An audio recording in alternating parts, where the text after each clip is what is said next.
Every single night, he used to dream of escaping his boring reality.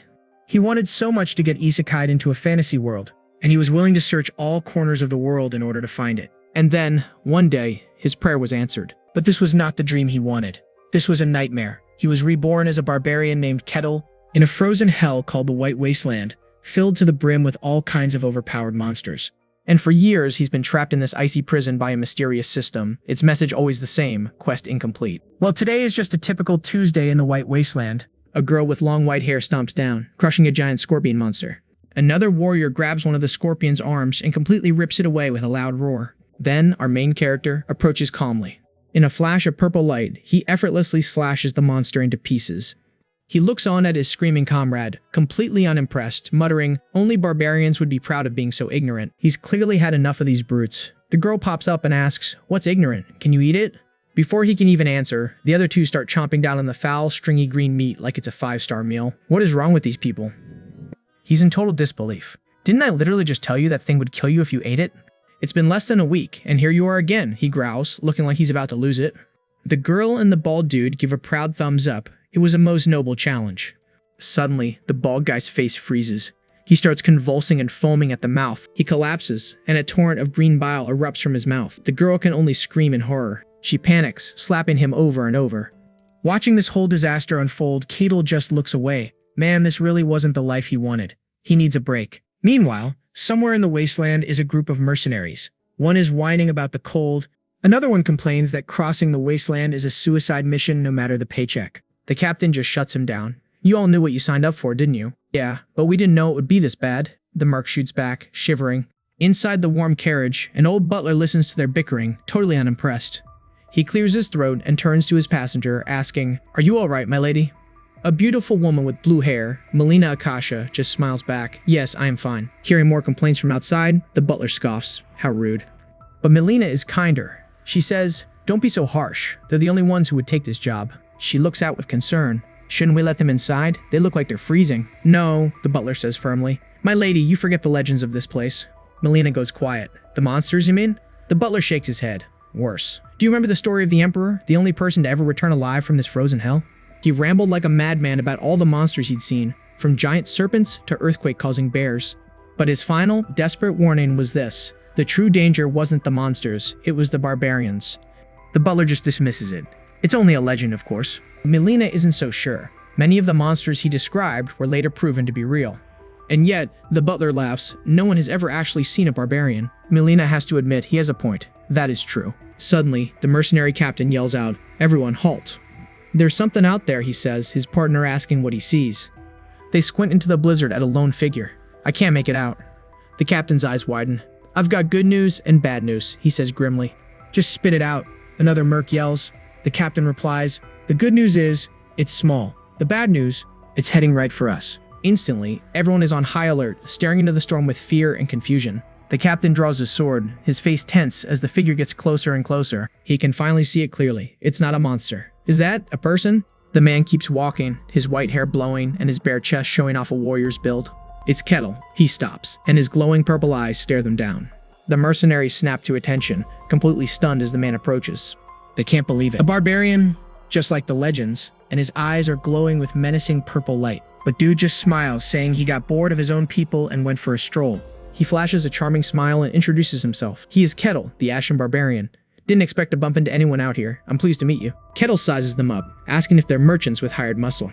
He offers some friendly advice. Turn back now, but he already knows they won't listen. Then, his eyes drift over to the carriage. He knows someone's inside. The captain starts to panic, but Kettle just grins and makes a shocking offer. "I'd like you to hire me." The mercs are floored. Kettle clarifies that he wants to be their guide through this wasteland. The captain cautiously asks if he is an enemy. Kettle's response is absolutely chilling. "If I were," he smiles, "you would all be dead by now." The threat hangs in the air, leaving the guards pale and totally speechless. The leader knocks on the carriage and asks his lady if she heard all that. Melina says she heard everything. The butler's wondering what's going on. The captain relays Kettle's offer to be hired, leaving the final decision up to her. She asks the most important question: what would happen if we tried to fight him? Looking at the imposing barbarian, the captain gives his honest assessment. "I would not recommend it." After a tense pause, Melina makes her call. "Understood. Tell him we accept his offer." The captain walks back to Kettle and delivers the news. She agreed. Kettle's eye glows as a sly grin spreads across his face. Well, now that is great news. In a flash, he's standing right in front of the captain, who stumbles back in shock. Kettle brushes him aside, saying he needs to talk to the real boss. The captain warns him not to pull anything, but Kettle just meets his glare with a confident grin. The captain has no choice but to lead him to the carriage. Much to his men's dismay, he shuts down their protests, saying their employer already agreed and fighting Kettle would be suicide. Inside, the butler is completely freaking out, but Melina tells him to calm down. Then, a knock comes from the door, and Kettle's voice rings out, "May I come in?" The butler shrieks, but Melina, after taking a deep breath, calmly replies, "Yes, come in." Outside, Kettle gives one last triumphant smile. His plan worked perfectly. An old butler is sweating bullets, looking absolutely terrified. And across from him sits an absolute unit of a man, a barbarian just chilling with his arms crossed. The barbarian's voice is surprisingly calm as he speaks. He just tells the old man to relax. He promises he has no intention of harming him. But the butler isn't buying it for a second, inwardly screaming, "Don't lie to me." Meanwhile, the blue-haired girl is just staring in shock. She can't believe a legendary barbarian is right in front of her. She manages to stammer out a greeting, and he just hits her back with a cool, "The pleasure is mine." Our guy looks out at the blizzard and notes how surprisingly warm it is inside. The blue-haired woman explains it's all thanks to magic. And he's genuinely intrigued. This guy's never seen real magic before. Looking back outside, he warns them that their chances of making it through are slim. But then he drops this line, "That's why I will protect your lives." However, there's a catch. He tells them there's just one condition. She nervously asks him what he could possibly desire. With a slight smirk, he reveals his price. It's not gold or power. He just wants information about the world outside the snowfields. She is completely floored by this. Information? That's it? He just smirks, knowing it's a pretty sweet deal for her. And yeah, what other choice does she have? She reluctantly agrees. He's pleased with her answer and asks for her name. She introduces herself formally as Melina of House Akasha. He grins right back, introducing himself as Kettle. The deal is sealed. We get a flashback to Kettle's previous life. He was a total fantasy nerd surrounded by games and books. Then one day, bam, he just woke up as a barbarian in this frozen wasteland. There was no time for an existential crisis. The place was freezing and crawling with insane monsters. So he did what any MC would do. He became the leader of his tribe, fighting day in and day out just to survive and escape this snowfield. But every single time he tried to leave, a system window would pop up. It told him the quest was incomplete. Just as he was about to lose all hope, people from the outside finally started showing up. And that's when it hit him. The world beyond this snowy prison was the exact fantasy world he'd always dreamed about. From that moment on, he wasn't just surviving, he was grinding. He started completing quest after quest with one goal, getting out. Which brings us back to the present. You can see why information from outsiders like Melina is pure gold to him. Unfortunately, every other human he's met has either attacked him on sight or just gone completely insane from the cold. So yeah, he's just relieved to finally be having a civilized conversation for once. But then he changes the subject, noting that he can tell they're transporting a lot of weapons. He tells her he can literally hear the steel clanging in the wagons. The man has got super senses. So he cuts right to the chase and asks if there's a war going on in the outside world. Melina confirms it. The Empire and the Kingdom are at war. Kettle figures the outside world is not so peaceful after all. She explains the Empire has way more soldiers, but the Kingdom is holding on thanks to two things: swordmasters and a hero. Kettle's ears immediately perk up. Hero? A swordmaster? He needs to know what kind of power they have. Melina realizes he has no clue what she's talking about. She asks if he has ever heard of mysteries, so Melina breaks down the power system. It's all based on something called mystery. Only a tiny fraction of people can actually use this power, and they're ranked into 5 tiers. First up is third rate. These guys can basically just sense the power, not really use it. Then you have second rate. This is where you can actually start using the power for real. Next up is first rate. These are your standard knights and mages, manifesting their power as mana or aura. But after that, things get absolutely insane. The next ranks are for people who have broken past human limits. You've got the transcendent beings who can literally split the heavens. The swordmaster is one of these monsters. And at the very top, the hero, a legendary being who doesn't just use power, they change the world itself. She finishes up by saying that even being a lowly third rate makes you a big shot in a small town. And after hearing all of this, Kettle's response is simple and absolutely epic. He just says, "I want to meet them." Melina is completely stunned. Did he just say he wants to go meet a god-tier being? But Kettle is dead serious. He's been trapped in this frozen hell for who knows how long, just trying to survive. He's stuck in his dream fantasy world, but it is a prison. His only real goal is to finally see what is on the other side. His expression hardens with pure determination. He declares that he really wants to get out of this place. Then he corrects himself with a confident smirk. No, he must get out. As the carriage rumbles on, Melina finally asks the question on her mind. Is he really the barbarian? He doesn't deny it, pointing out that she clearly seems to have heard of him. She confirms it, telling him she knows him from the legend. Now Kettle is the one who's completely surprised. There is a legend about him? Melina can't believe it. How could he possibly not know his own legend? Kettle just laughs, remembering some crazy knight he met once. So that guy was the emperor? He chuckles. He plays it cool though, smirking and telling her the legend is probably correct. But he quickly brings the conversation back to the important stuff. Why are they hauling all these weapons across a frozen wasteland? She clearly does not want to answer, stammering for a response. But Kettle's stare is intense, and she finally cracks. Her family is desperate for money. Turns out her family used to be rich merchants, but they got sabotaged by rivals and are now drowning in debt. Kettle's brain works at light speed. He immediately deduces she is selling weapons to the kingdom for their war against the Empire. His logic is flawless. The Empire has a huge army, so they do not need weapons. The kingdom, however, must be desperate for them. He notes that high demand and low supply means a huge price tag, big enough for her to risk her own life. He keeps going, guessing that her territory must border the Empire, forcing her to take this completely insane route. Melina is just speechless. All she can do is confirm that he's 100% correct. She's totally shaken. The legends painted him as a mindless brute, but this guy is an absolute genius. She wonders who he really is. But before he can answer, the carriage jolts to a stop. Then, a blood-curdling screech. While everyone else panics, Ketil remains perfectly calm. He knows exactly what is happening. They have got company. Out of nowhere, a monstrous black slime erupts from the snow. The entire party just freezes in absolute terror. Kettle just squints at it, but Melina confirms their worst fears. This thing is a legendary monster straight from the history books. She explains this snowfield is a graveyard for powerful warriors. The few who survived all warned of this exact beast. But Ketal just grins like an absolute madman. He says, of course, they're chewy and make decent snacks. Melina's jaw just hits the floor. You eat them? He tells her to go catch it herself if she's interested, leaving her completely speechless. But the monster isn't waiting for a dinner debate. With a terrifying screech, it lunges straight for them. The guards immediately start to panic. Melina desperately screams Ketel's name for help. But Kettle doesn't even flinch. He just crosses his arms, saying he'll only step in if there's real danger.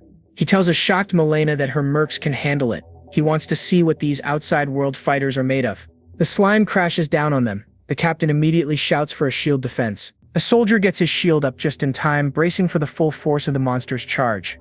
But it's not enough. The impact is insane, and the soldier gets sent flying backwards. Another warrior goes for a direct axe attack. He's also thrown back like a ragdoll, his weapon doing 0 damage. The leader thinks fast. He shouts that the slimes only move in straight lines. They need to scatter and coordinate their attacks. And it works. A spearman uses his weapon to vault right over the beast, landing a clean strike on its side.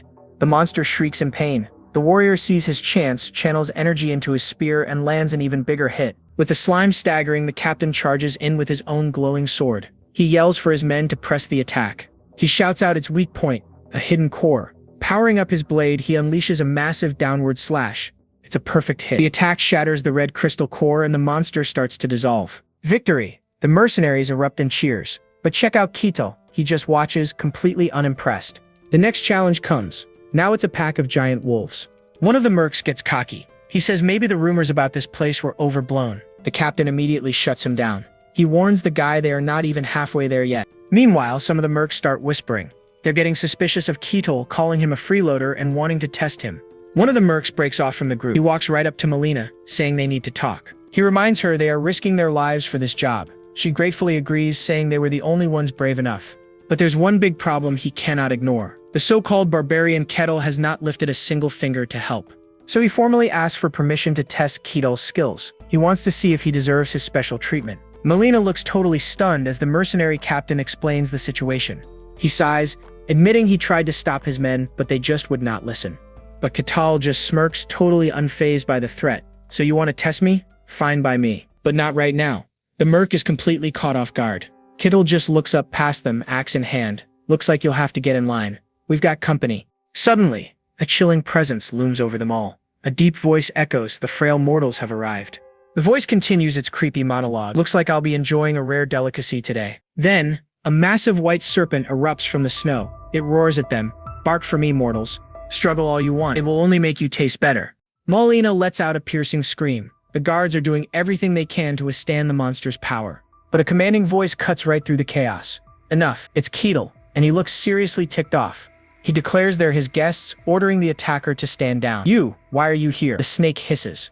Has he forgotten the laws of the land? He's way outside his tribe's territory. Kettle fires back that it's none of its business. This, of course, only makes the giant snake even angrier. With a massive surge of power, the creature reveals its true form, roaring, "I am the snake. How dare you give orders to someone who was promised immutability?" Kettle has heard enough. "Then you need to be taught a lesson," he says before throwing a punch that unleashes a devastating shockwave. The blast slams directly into the giant snake and creates a mushroom cloud of crackling blue energy. The sheer force of the impact is insane, sending the other barbarians flying backwards. Melina is knocked clean off her feet as one of her men screams her name in a total panic. When it's over, the snake's head is just a bloody mess in the snow. Kettle coldly remarks, "You're the type who only listens after a beating." Melina can only stare, completely stunned by the display of power. "Lord Kettle?" she whispers in disbelief.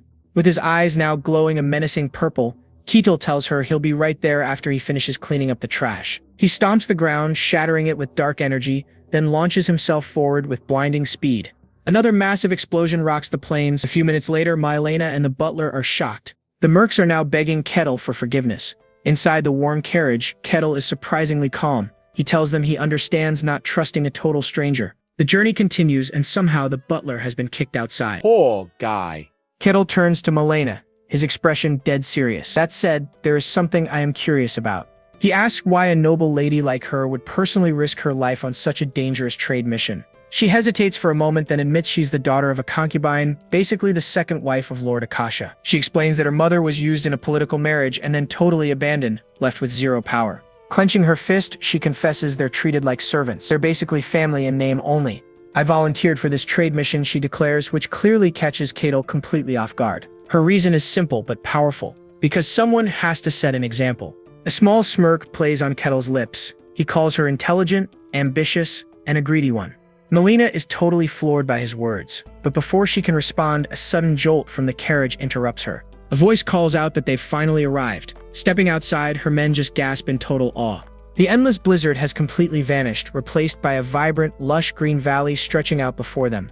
After thanking Kettle, Melina says her trip back will be easy, since she won't be packing weapons after selling the goods. But she can't let his earlier comment go. She turns and asks what he meant by calling her ambitious. He says he meant exactly what he said. He knows her once powerful family is now on the brink of financial ruin. He connects all the dots. If she succeeds where the main family fails, she'll win everyone's loyalty. He asks, "Your goal is to seize control of your family, isn't it?" She admits he's right. Kettle just smirks, noting that the story of a cast-off heir rising to power is a classic. Melina is shocked. This barbarian is genuinely smart. He's way more clever than anyone she has ever met. Thinking of the incredible power he has, an idea sparks in her mind. She asks if he's ever thought about leaving the snowfields. "How would you like to join me?" she asks boldly. He turns her down for now, saying he still has things he needs to take care of. Melina gracefully accepts his answer. She then removes an ornate emblem from her neck, offering it to him as a token of their meeting. She tells him to show it to the Akasha family if he ever decides to come to the outside world. Kettle accepts the gift with a huge grin. They part ways, hoping they'll meet again someday. He watches as her carriage disappears into the lush valley, leaving the endless snow behind. 5 years pass, and back in the endless land of snow, a declaration is made. Finally, all conditions have been met. A series of system notifications suddenly pop up, confirming a quest is complete and the rewards have been distributed. And then the message he has been waiting for finally appears. "You may now leave the snowfields." Kettle stands at the edge of the snowy wasteland, ready to finally step into the fantasy world of his dreams. With a confident smirk, Kettle looks ahead, totally ready for a new beginning. It's time to take his first step into the fantasy world. In a vibrant green forest, Kettle takes a huge breath. He's finally savoring the sense of a new world. The smell of grass, wild beasts, and fresh river water, it's a world away from the frozen wasteland he escaped. He cracks open his eyes, a massive grin spreading across his face. Nice. Very nice. But then, his whole vibe shifts. He whips around, his eyes locking onto a frozen mountain peak in the distance. "You cursed snow! Let's never meet again!" he roars, finally tasting freedom. This is the fantasy world he's always dreamed of, a land of pure wonder he thought was impossible to reach. The journey here was a total nightmare, but he survived. And now, he's going to enjoy this world to the absolute fullest. I'm talking magic, swords, dragons, and elves. The whole fantasy package. That burning desire for a new life was the only thing that kept him going. Back in the snowy plains, just wanting to survive was never enough. As he wanders through this paradise, something shimmering in the distance catches his eye. That glow, it's gotta be a village. Finally, civilization. Bro is absolutely ecstatic. Finally, a civilized village in this world. He flashes back to trying to talk with the barbarians back home.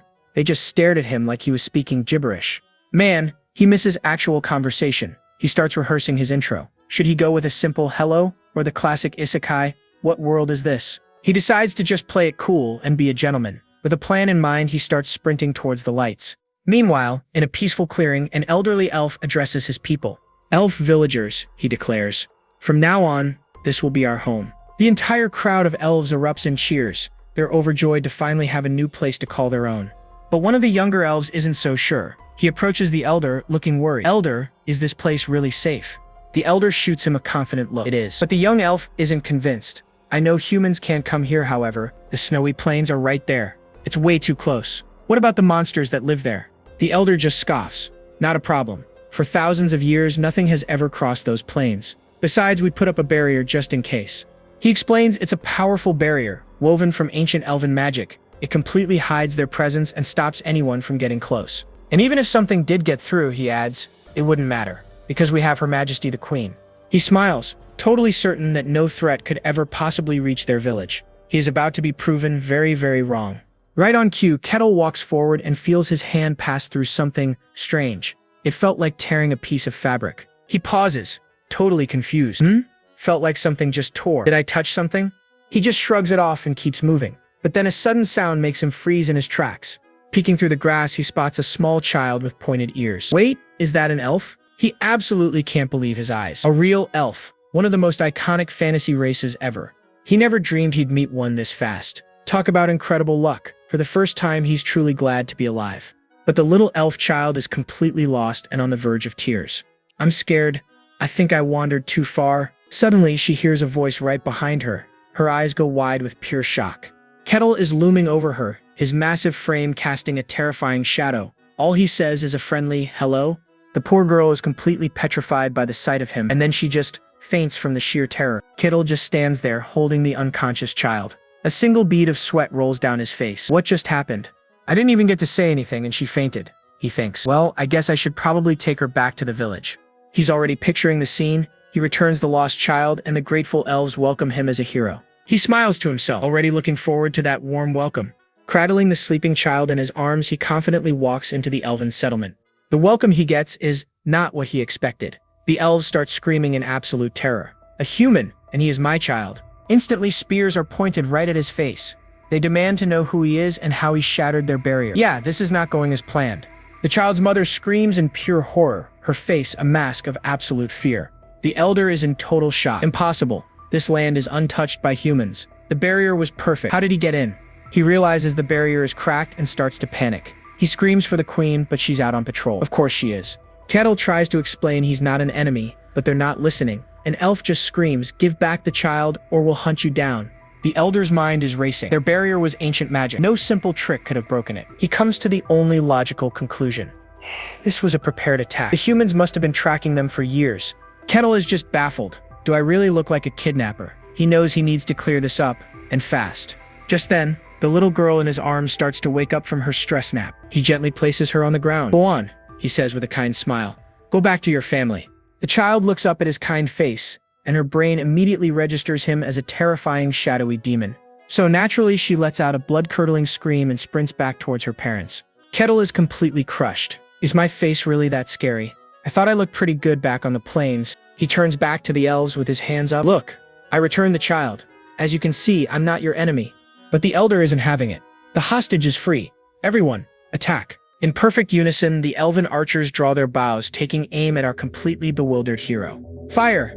A glowing volley of magic arrows rains down from the sky, heading straight for Kettle, and he just stands there, totally dumbfounded. Can they literally not hear me? Kettle realizes elves aren't what he expected. They're way more savage out here. He always thought they were a gentle people, but in the wild, it's kill or be killed. So as arrows rain down, Kettle just stands there, totally unfazed as they bounce right off him like they're Nerf bullets. His attackers are getting desperate. They scream to keep firing, convinced his barrier has a limit. Kettle's had enough of this. He calmly raises a hand, ready to shut this little party down.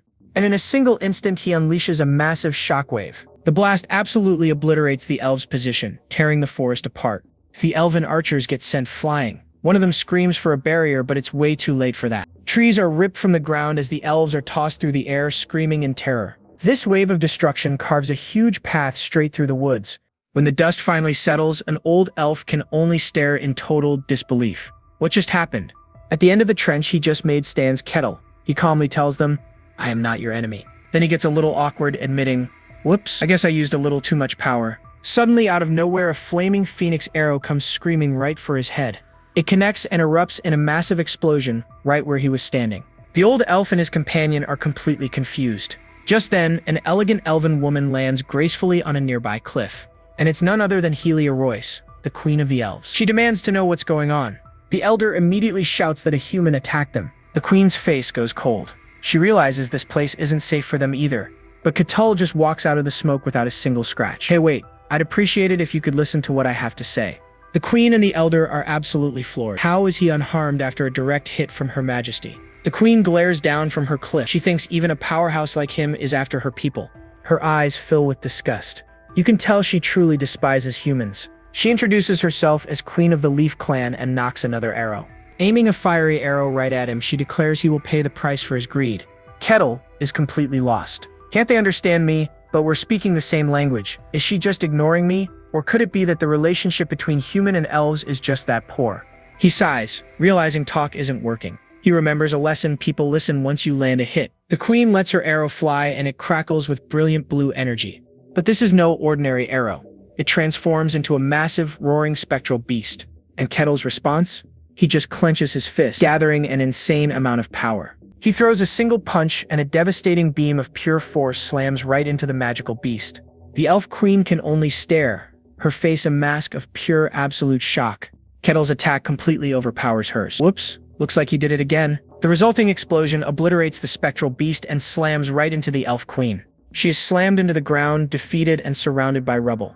And Kettle just scratches his cheek, wondering if maybe he should have held back even more. The queen looks up, pale with fear. She's completely and utterly speechless. She realizes he's on the level of a transcendent. Why would someone so strong be here? Sweating, she makes a desperate call. She tells everyone to get away immediately. Her people are shocked, but she screams at them again, ordering them to flee for their lives. As her people run, she turns to face Kettle, defiantly yelling that he will never accomplish his goal. Kettle is more lost than ever. He was just trying to talk. This has all gone completely sideways. But the queen isn't listening. She closes her eyes and begins a powerful incantation. Her eyes snap open, unleashing a massive eruption of pure fire. From a magic circle, a colossal bull made of fire appears. Pigo. Kettle's eyes light up with pure excitement. A summon. He looks like a kid on Christmas morning. He thinks back to the ugly, grotesque monsters from his home in the frozen tundra. But this? A majestic bull with horns made of blazing fire? This is something else entirely. He thinks to himself, now that's a spirit. This is what a real fantasy world is all about. The queen gives her final order. Pigo, annihilate the enemy before you. But the highest grade fire spirit just grumbles, complaining that contracts are nothing but a hassle. The queen immediately cuts him off, simply saying, silence. She knows that the stronger and more ancient a spirit is, the bigger its ego. She can barely even summon this thing and only got the contract with help from another tribe. Fulfill the contract, Pigo, she commands. Her voice leaves no room for argument. The spirit stomps its hoof, ready to fight. So, I just have to kill the human, right? But then it gets a good look at its target, and it completely freezes up. Because Kettle is standing there engulfed in a dark aura, flashing a terrifying razor-toothed grin. The mighty spirit is shaken to its very core. It thinks to itself, is that thing even human? A gigantic flaming bull spirit bursts from a magic seal, roaring with raw power. Kettle is absolutely losing his mind. This is straight out of a fantasy novel, and he's seeing it for real. But his fanboy moment is cut short when a voice calls him. You human have intruded upon our land. The fiery bull, Pigo, glares down at him. A pathetic human dares to covet the races of nature? It threatens to turn him into ash, but Kettle is just completely unfazed. Bro is just confused. Pigo doesn't wait for an answer. Its eyes glow with pure fury. It digs its hooves into the ground, charging up an insane amount of power before it attacks. And it's off. The spirit beast launches forward like a blazing meteor, ready for total annihilation. But Kettle doesn't even flinch. He just braces for the impact. The collision is insane, tearing the very earth apart. The elf queen nearby gets thrown back by the sheer force of the blast. She looks up, and what she sees is completely unbelievable. Somehow, Kettle caught the charging bull with one hand. He just grabbed it by the horn. This absolute unit of a beast is just suspended in midair. Its charge completely negated. Kettle just cracks this chilling smirk. He thinks a beastly form just makes it easier to handle. His eyes flare with purple energy as he cocks back his fist. His logic? Just beat it to death. The elf can only watch in absolute horror. She can't believe what she's seeing. And with a single punch, Kettle connects. A blinding flash of light erupts from the impact. The shockwave carves a massive trench straight through the entire forest. This explosion is so huge you can see it from space. It looks like a mushroom cloud. Back on the ground, the landscape is completely obliterated. The elf screams as the fiery aftermath rushes towards her. When the dust finally settles, she collapses to her knees, staring at the devastation. She can only whisper, "This can't be real," gazing at the massive crater he left with one punch. She looks up at Kettle, who's just standing calmly at the crater's edge. Absolutely terrified, she lowers her head and begs him to spare her people. But Kettle calmly looks down at her. He says, "I am not your enemy, elf." She looks up, completely stunned by his words. What is happening? Turns out, this was all a massive misunderstanding. A really bad one. She bows her head in shame, apologizing for judging him so quickly. She explains they thought he was an enemy because he'd just returned a lost elven child. Now she feels terrible. Kettle gets it. Other humans drove them to be this cautious, but he's still a bit bummed they didn't let him explain. She asks cautiously, just to be sure, he's really not one of the humans chasing them, right? He confirms it's his first time even seeing an elf. He's from the White Wasteland, where they don't exist. Her eyes go wide. The White Wasteland? Kettle just owns it. The Ashen Barbarian of the Wasteland. That's what they call me.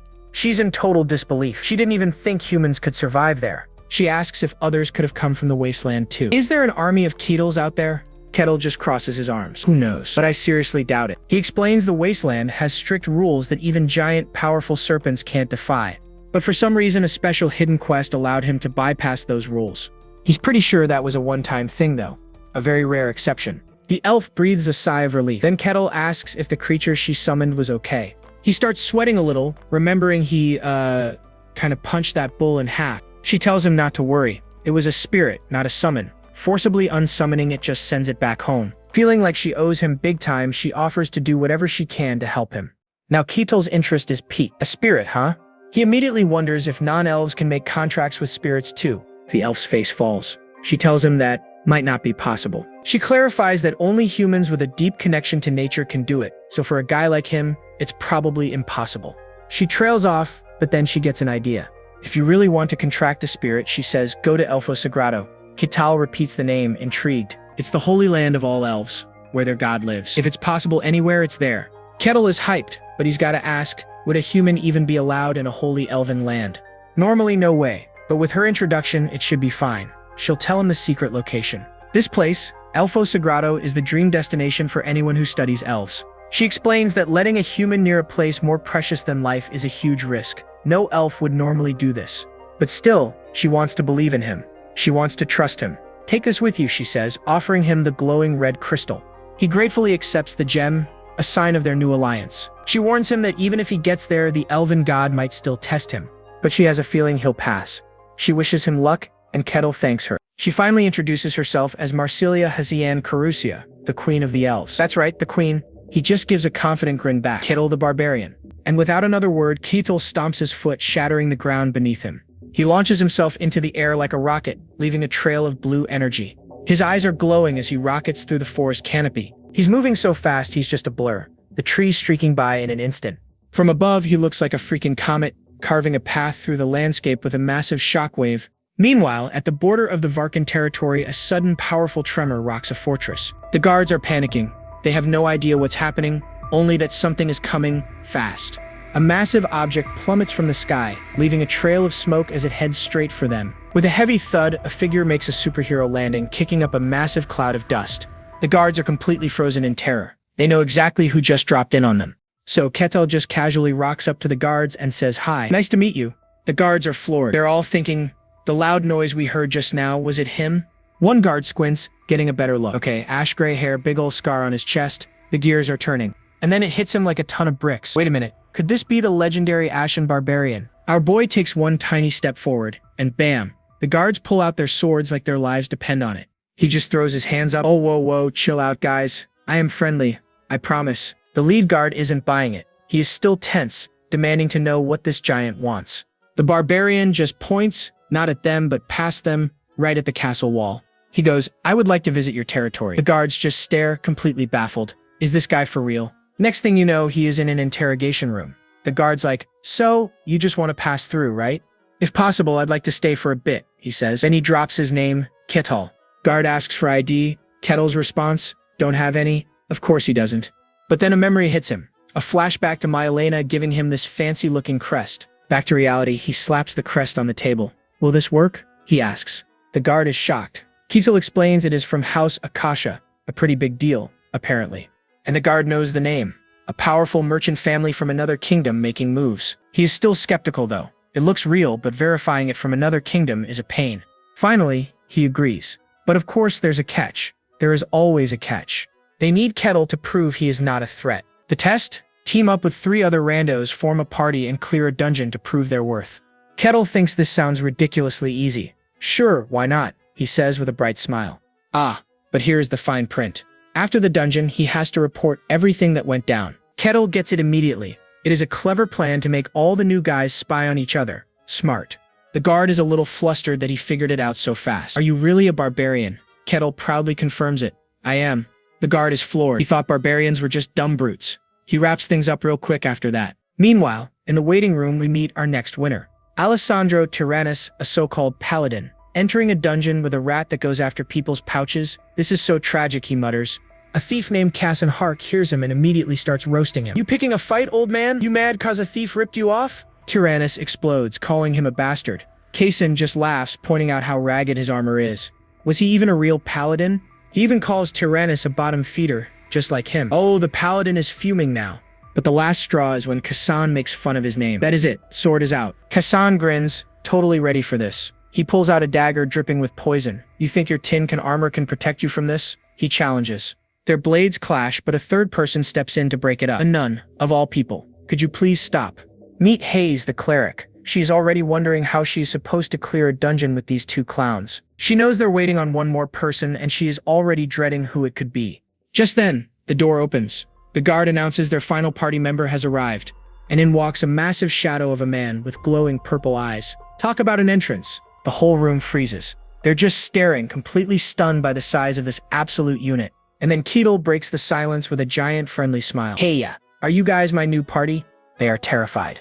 Tyrannus is thinking he is huge, Hayes is wondering if he is human, and Cassan just feels the pressure. The guard dips out, leaving them to get acquainted. Kettle, completely clueless, happily starts introductions.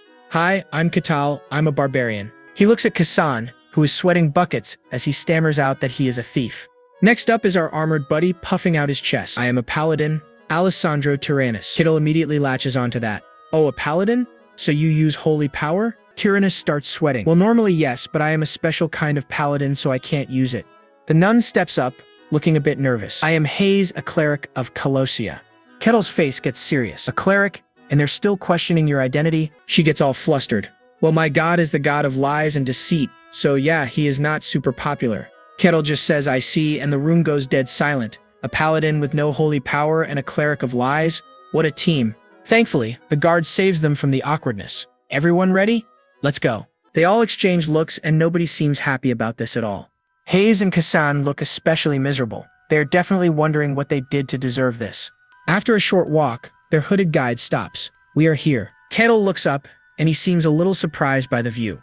They're in a forest clearing, staring at a dark cave. Yep, this is the dungeon they're supposed to clear. Aight, let's start the raid. What's the plan? Kettle asks Cassan and dude just flinches.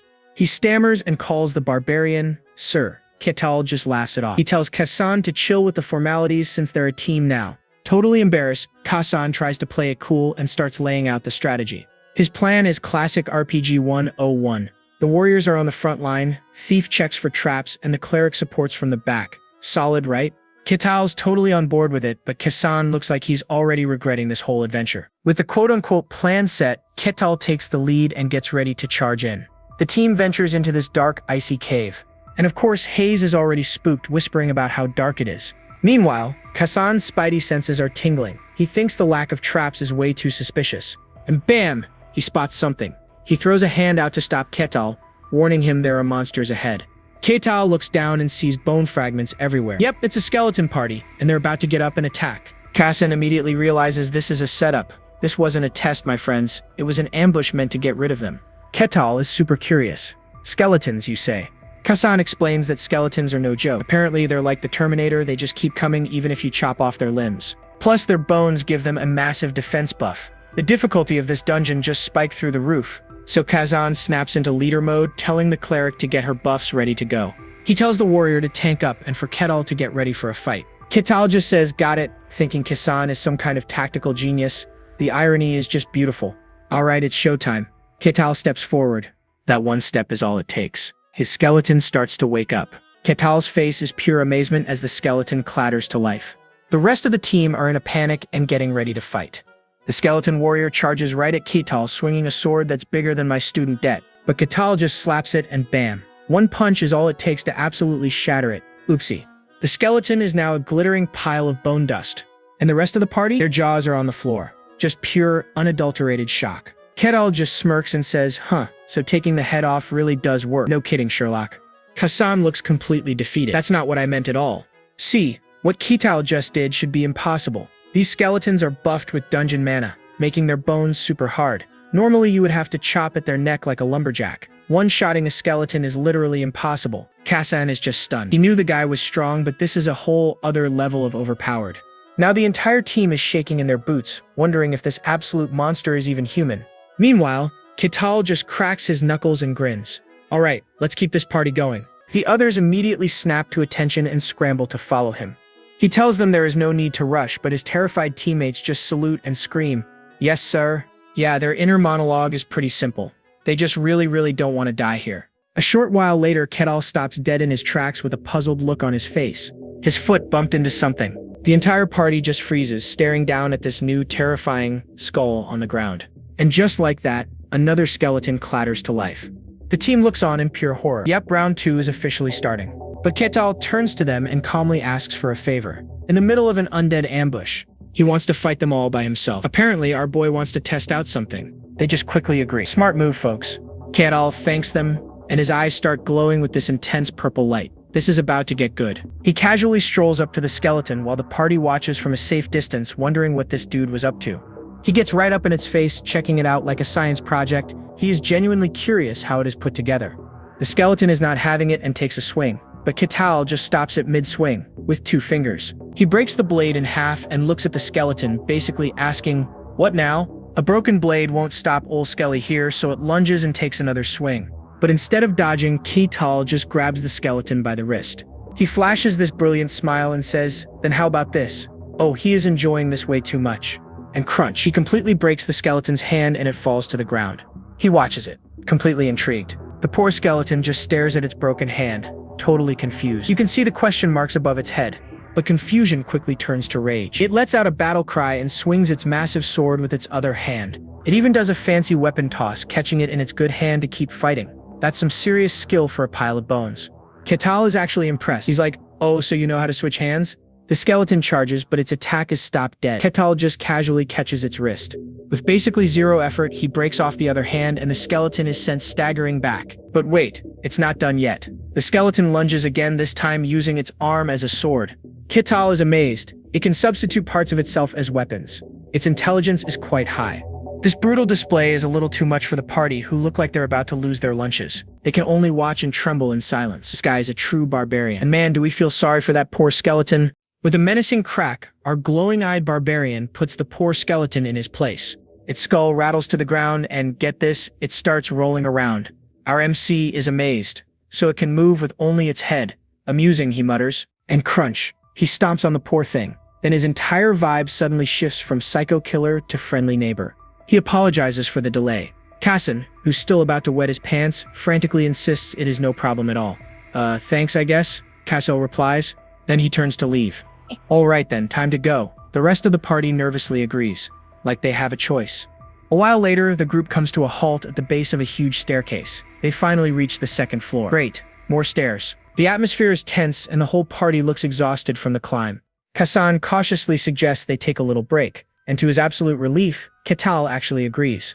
Kazan weeps with gratitude. As the party collapses, Ketal just sits and observes. He breaks the silence, saying he has a question. He even admits he's not very knowledgeable on the subject. Oh, this should be good. Hayes is a bit flustered but encourages him, saying a desire to learn is a virtue. She then asks what he wants to know. Ketal asks a surprisingly logical question. Why is a dangerous dungeon allowed to exist so close to a populated town? Hayes explains that monsters generally stay inside. Any exceptions are handled quickly. Kassan jumps in, explaining that dungeons are a natural phenomenon. They can look like caves or even massive towers of doom. The key detail, he adds, is that they tend to pop up near densely populated areas. How convenient for our heroes. Hayes continues, saying that when a dungeon appears, the local lord sends in mercenaries like them to go clean it up. Ketal clarifies, so dungeons never appear directly inside a town, but always a certain distance away. Alessandro confirms this. Suspicious, right? Suddenly, Ketal's eyes light up. He asks the most important question of all. Is there a reward for clearing them? Hayes confirms that for a dungeon this size, defeating the final boss would probably yield some seriously hefty loot. A dark, knowing smile creeps across Ketal's face. He thinks to himself, just like the game. Hayes overhears him, but he quickly plays it off. Says he was just talking to himself before changing the subject. He then asks a question that leaves everyone stunned. Who is it that makes these dungeons? Now we're talking. Hayes replies that dungeons are just natural, but Ketal isn't buying it for a second. He says there are too many oddities. He points out that they conveniently appear near towns, almost as if they're demanding to be explored and tempting people with treasure. For a natural event, he concludes, it feels far too deliberate. And you can see the realization just hit Hayes like a truck. She's totally shocked. She admits she'd never even thought to question something so fundamental. Welcome to the Conspiracy Club, Hayes. Kassan is having a similar crisis. He always figured barbarians were ignorant savages, but this line of questioning is anything but. Remembering how cruel this guy can be, he starts to wonder if Ketal is truly a typical barbarian at all. You think? Kassan's train of thought is interrupted by Ketal cheerfully asking if everyone's rested. Talk about a mood shift. Startled out of their philosophical funk, the party members quickly agree they're ready to move on. They just want to get out of here. The party ventures deeper into the dungeon, but then Ketal suddenly stops in his tracks, looking surprised. He spotted a large treasure chest. Kassan tells him it's a dungeon reward, his for the taking if he can unlock it. But there's no chance in heck they can open this chest. They'd need a high-level rogue for that. Just then, Ketal turns to him and asks him, Kassan, can I unlock it? Oops. Kassan is completely dumbfounded. Ketal just lays out the simple logic. That's a treasure chest, and you are a rogue. Can't argue with that. Ketal is genuinely excited, saying it is a rogue's job to handle chests, right? But Kassan starts to sweat pure panic. He panics internally, screaming that if he had skills to actually unlock a chest like that, he would not be a bottom feeder stuck in a low-level dungeon. Kassan is freaking out. He cannot possibly tell Ketal the truth. Not when the big guy is looking at him with such pure, sparkly-eyed expectation. His mind flashes to the worst-case scenario. Ketal's disappointment turns into a cold, deadly glare, calling him useless before crushing his skull. With a strange, sweaty smile, Kassan forces out a laugh and agrees to give it a shot, all while crying his eyes out on the inside. As he kneels, Ketal leans in close, watching with intense curiosity. Talk about pressure. Kassan is pretty sure he is not getting out of this alive if he fails. He desperately tries to recall the lockpicking skills he saw other adventurers use back when he was just a porter carrying their junk. With shaky hands, he begins to work on the lock. The sound of metal scraping echoes in the quiet dungeon. As Ketal looms over him, radiating a dark, impatient aura, Kassan realizes this is it. He has to risk his life on this one shot. This is the moment of truth for Kassan the rogue. Kassan is about to lose his mind when click, the lock opens. Ketal looks over, but wait a second. Why is Kassan trembling? Oh, he's full-on ugly crying now. Through his tears, he manages to sob out. It's opened. Hayes, the cleric, is totally blown away. Whoa, I heard only skilled thieves could do this. You are amazing. Even Ketal cracks a grin, looking impressed. Is that so? That's impressive, Kassan. Even Kassan can't believe it. He has always prided himself as someone who always does his best, but he thinks, was I not doing my best until now? It's a full-on existential crisis, folks. Ketal cuts right to the chase, asking what the loot is worth. Hayes figures it is enough for a family to live like royalty for a month. Understood, Ketal says with a smirk. Kassan, you are on loot duty. Kassan immediately snaps to attention. Yes, sir. He eagerly reaches into the chest and pulls out a super sparkly, gem-studded goblet. He has never held this much loot in his life. Suddenly, Ketal goes, Hey, Kassan. And then he screams in absolute surprise and terror. Ketal is completely lost. You need some help? But Kassan just shakes his head frantically.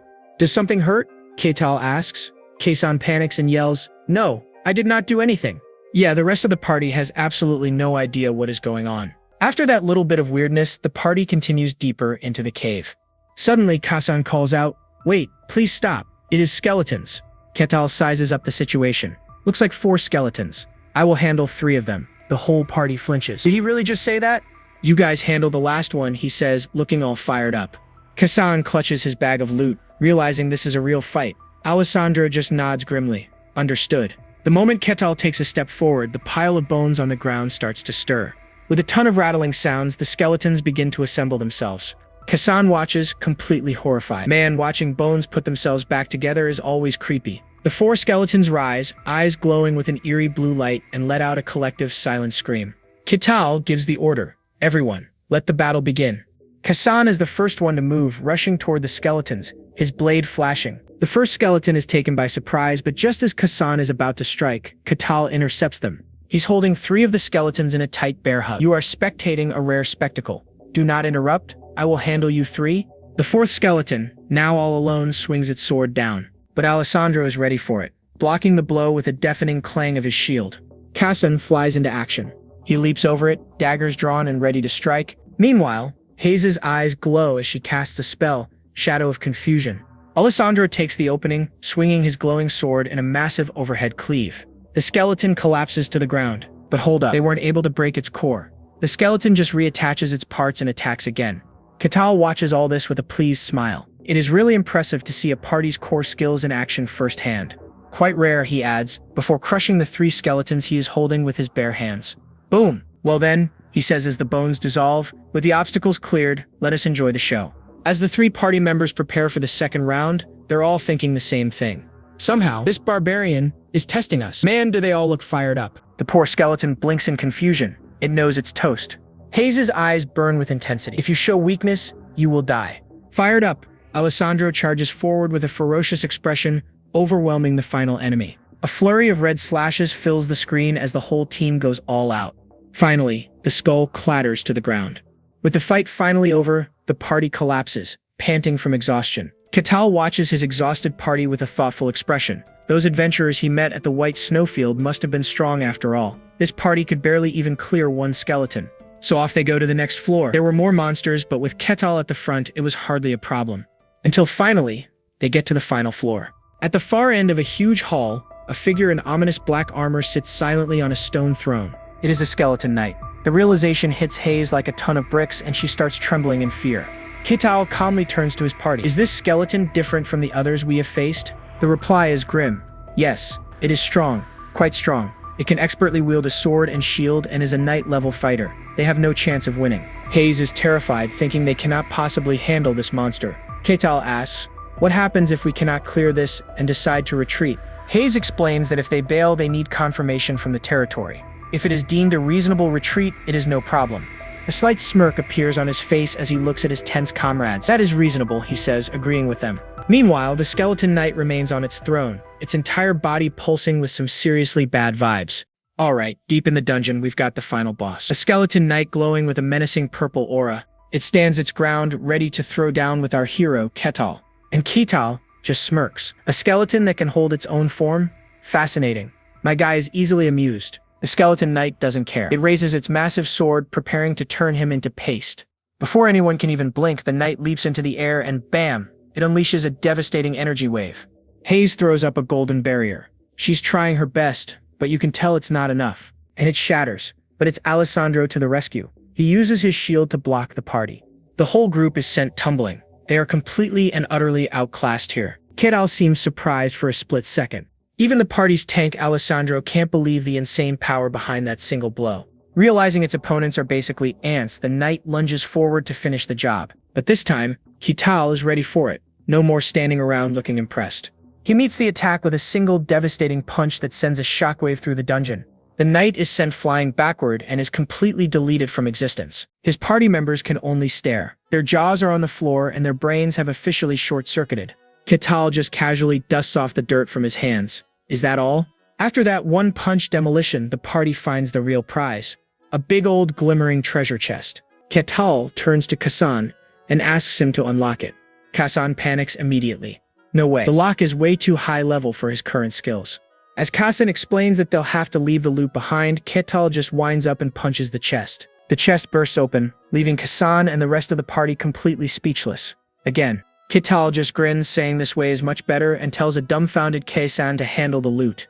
Poor Kasan is left utterly bewildered. If you could just break it, why did you even ask him in the first place? Alright, having cleared the dungeon, the party emerges from a cave entrance into a bright sunny forest. And suddenly, poof, the cave entrance behind them just collapses. Kasan explains that a perfect clear makes the dungeon disappear, which also means there was no secret room. The idea of a secret room just makes Ketal grin.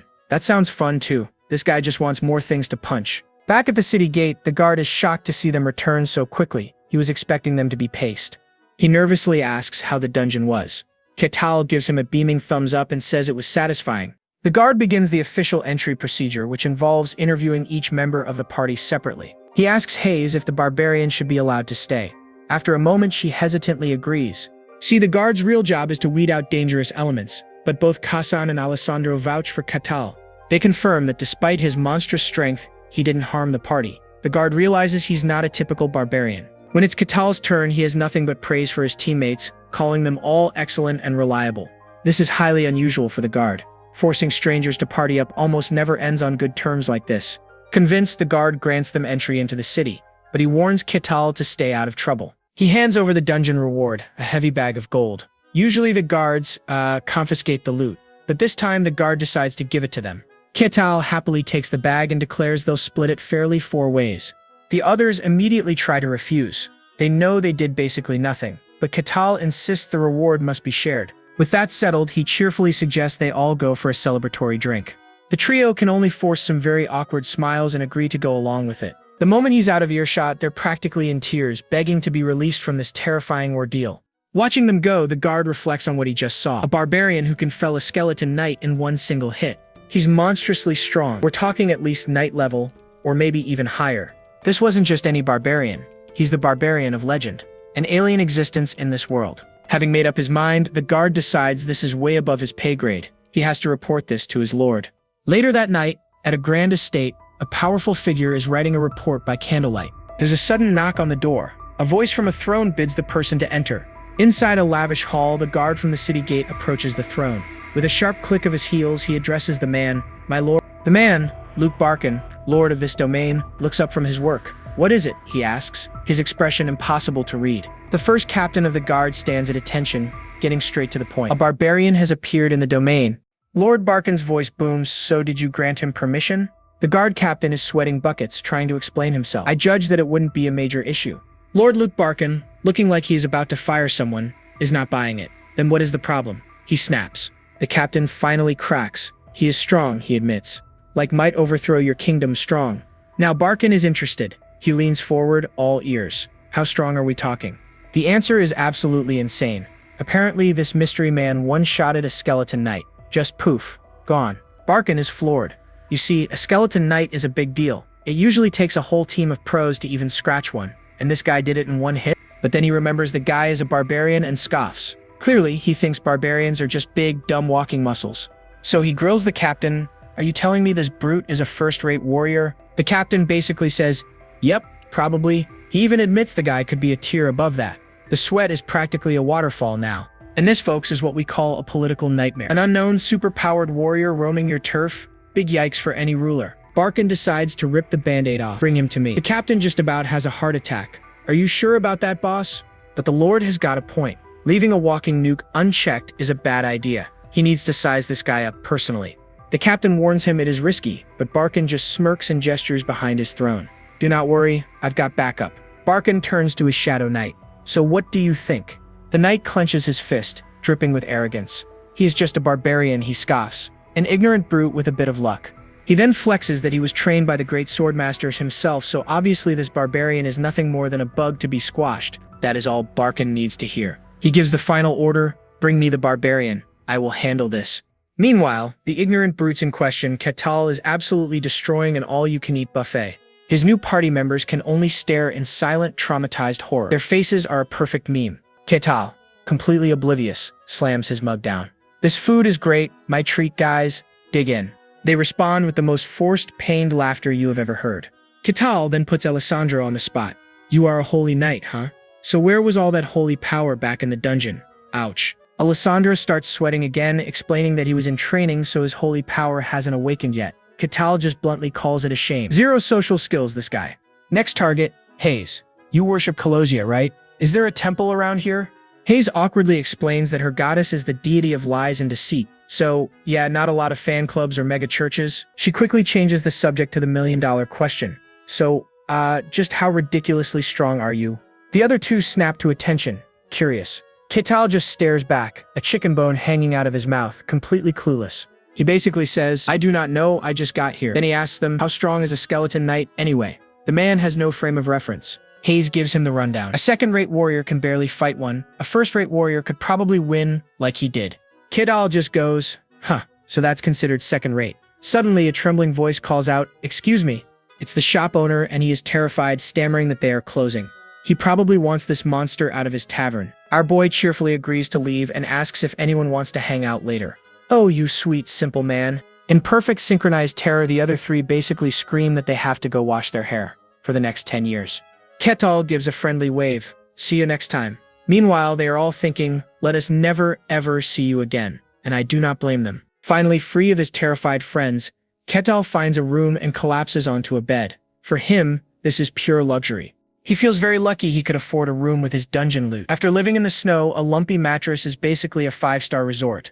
He starts thinking about his future. He is finally out of the wilderness and wants to actually live a little, experience the world. His bucket list is classic adventurer stuff. See the Elf Kingdom, visit the Magic Tower, check out the capital, you know, the touristy spots. He falls asleep dreaming about all these. The next day, he's woken bright and early by banging on his door. He stumbles out of bed and swings the door open. And look who it is. It is our favorite sweaty guard captain from the castle. Ketal is shirtless, looking like a walking mountain of muscle, and just grunts. What? The poor captain practically jumps out of his armor. The captain takes a deep breath and delivers the message. The Lord wants to see you. Well, this should be interesting. Okay, so the big boss of this entire territory wants to have a little chat with our boy Ketal. And of course he grins and accepts immediately. He's a fanboy in a brute's body after all. He's like, cool, let me just grab a shirt. The poor guard is just sweating, thinking this has to be a trap. Why did he say yes so easily? So they start walking through this bustling fantasy town, and Ketal is just soaking it all in.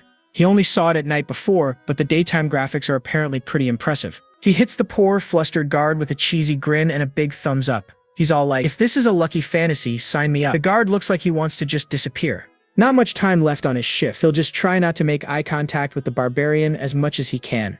Finally, they get to the big doors. I've brought the barbarian, my lord. The massive doors swing open, revealing the Lord himself, gesturing them inside.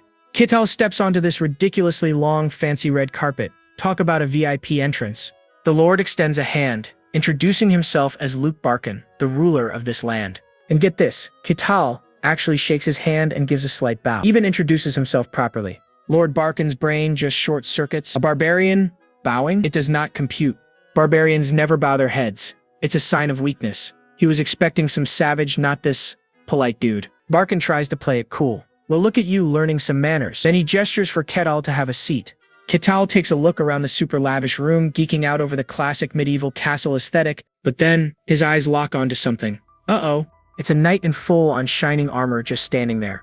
And our boy's inner nerd is screaming right now. He is totally starstruck seeing a real-life fantasy knight. But when you're a barbarian, simping hits different. The knight's eyes widen in surprise. He's sure about it. This look is bloodlust. He can't believe this barbarian would reveal this much bloodlust in his lord's presence.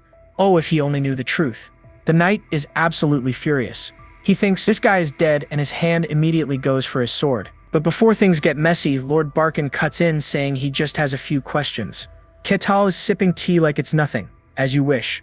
What do you want to know?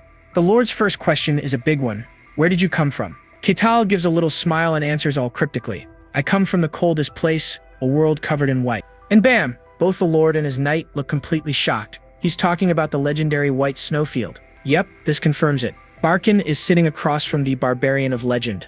Barkin says it's hard to believe, but Ketal is just chilling. He's like, believe it or not, your call, buddy. So Lord Barkin switches it up. Alright, let me ask this. How strong are you?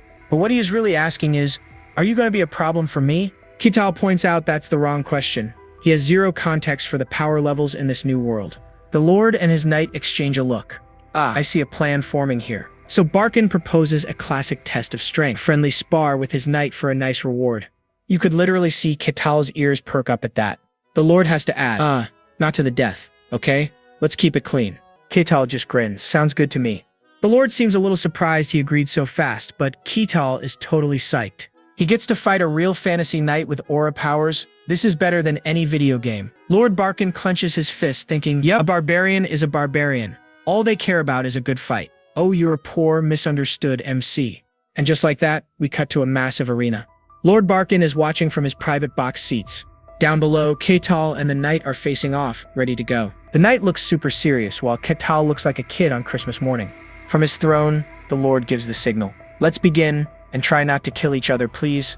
A bell rings, and the knight draws his sword. He tells Ketal it is an honor for him to witness his swordsmanship. Ketal agrees, I'd prefer that too. But oh snap, the knight is officially triggered. He's thinking, I will show this punk. Time to show him the massive difference in their power levels. He powers up, erupting in a huge green aura. Now then, he taunts, what will you do? And with a massive swing, and his sword splits into 3 giant blades of pure energy right at Ketal. Ketal just looks up, completely stunned. Wait, there are 3 of them? Uh-oh. An illusion? Oh, heck no. Ketal is having a minor freakout, realizing all 3 of those glowy green swords are 100% real. Was this what they called swordsmanship? Ketal wonders.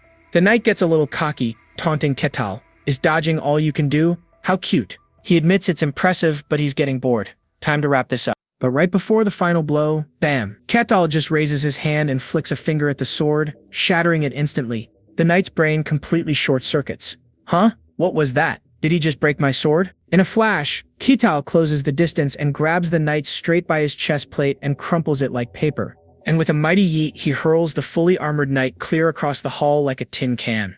Watching from his throne, Lord Luke Barkin is completely shook. His jaw is on the floor. The knight is down for the count in a massive crater. It took literally a single punch. Barkin cannot believe what he just saw. What kind of ridiculous power is that? Meanwhile, Ketal just smiles like it was nothing and asks, so are we done here? Lord Barkin needs a moment to reboot his brain before he quietly confirms, yes. His mind is racing. One-shotting a first-class knight? That's not just strong, that's straight-up superhuman. A barbarian, with those kinds of stats, could completely break the game for the entire world. He decides it's time to phone a friend. A very specific friend with the title of Swordmaster. He's just wondering if the guy has even shown up yet, and if this news will be interesting enough for him. And right on cue, a mysterious voice echoes through the room. You mean my interest?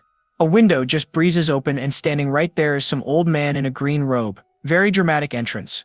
Barkin gives the old guy some serious side-eye. Your hobbies are still as weird as ever. Barkin just chuckles nervously, trying to play it off. Hey, everyone needs a little fun. And here's the name drop, folks. This is Swordmaster Kane. He wants to hear all about this interesting matter. Lord Barkin immediately shoots up and bows. Oh yeah, this guy is a big deal. We cut scene, and now we see the knight recovering in bed, probably feeling very sorry for himself. The door creaks open, and Lord Barkin walks in to check on his walking L. The knight jolts awake in a panic, apologizing over and over for his terrible performance. But it's Kane's voice that cuts in. You should be apologizing to me. And plot twist. He's his master. Kane points out something strange. His armor got absolutely wrecked, but the knight himself doesn't have a single scratch. His conclusion? The barbarian wasn't a mindless brute. He controlled his power with insane precision just to spare him. That kind of control puts him way above a normal knight. He's at least at a superhuman level. And hearing this, both Barkin and the knight look like they've just seen a ghost. Barkin asks how the barbarian compares to Kane, who just scoffs. I'm a swordmaster. Brute strength can't touch this. But Barkin brings up a weird detail. Ketal had all that power, but there was no aura, not a single trace. Barkin confirms his theory. He believes Ketal is from the infamous White Snowfield.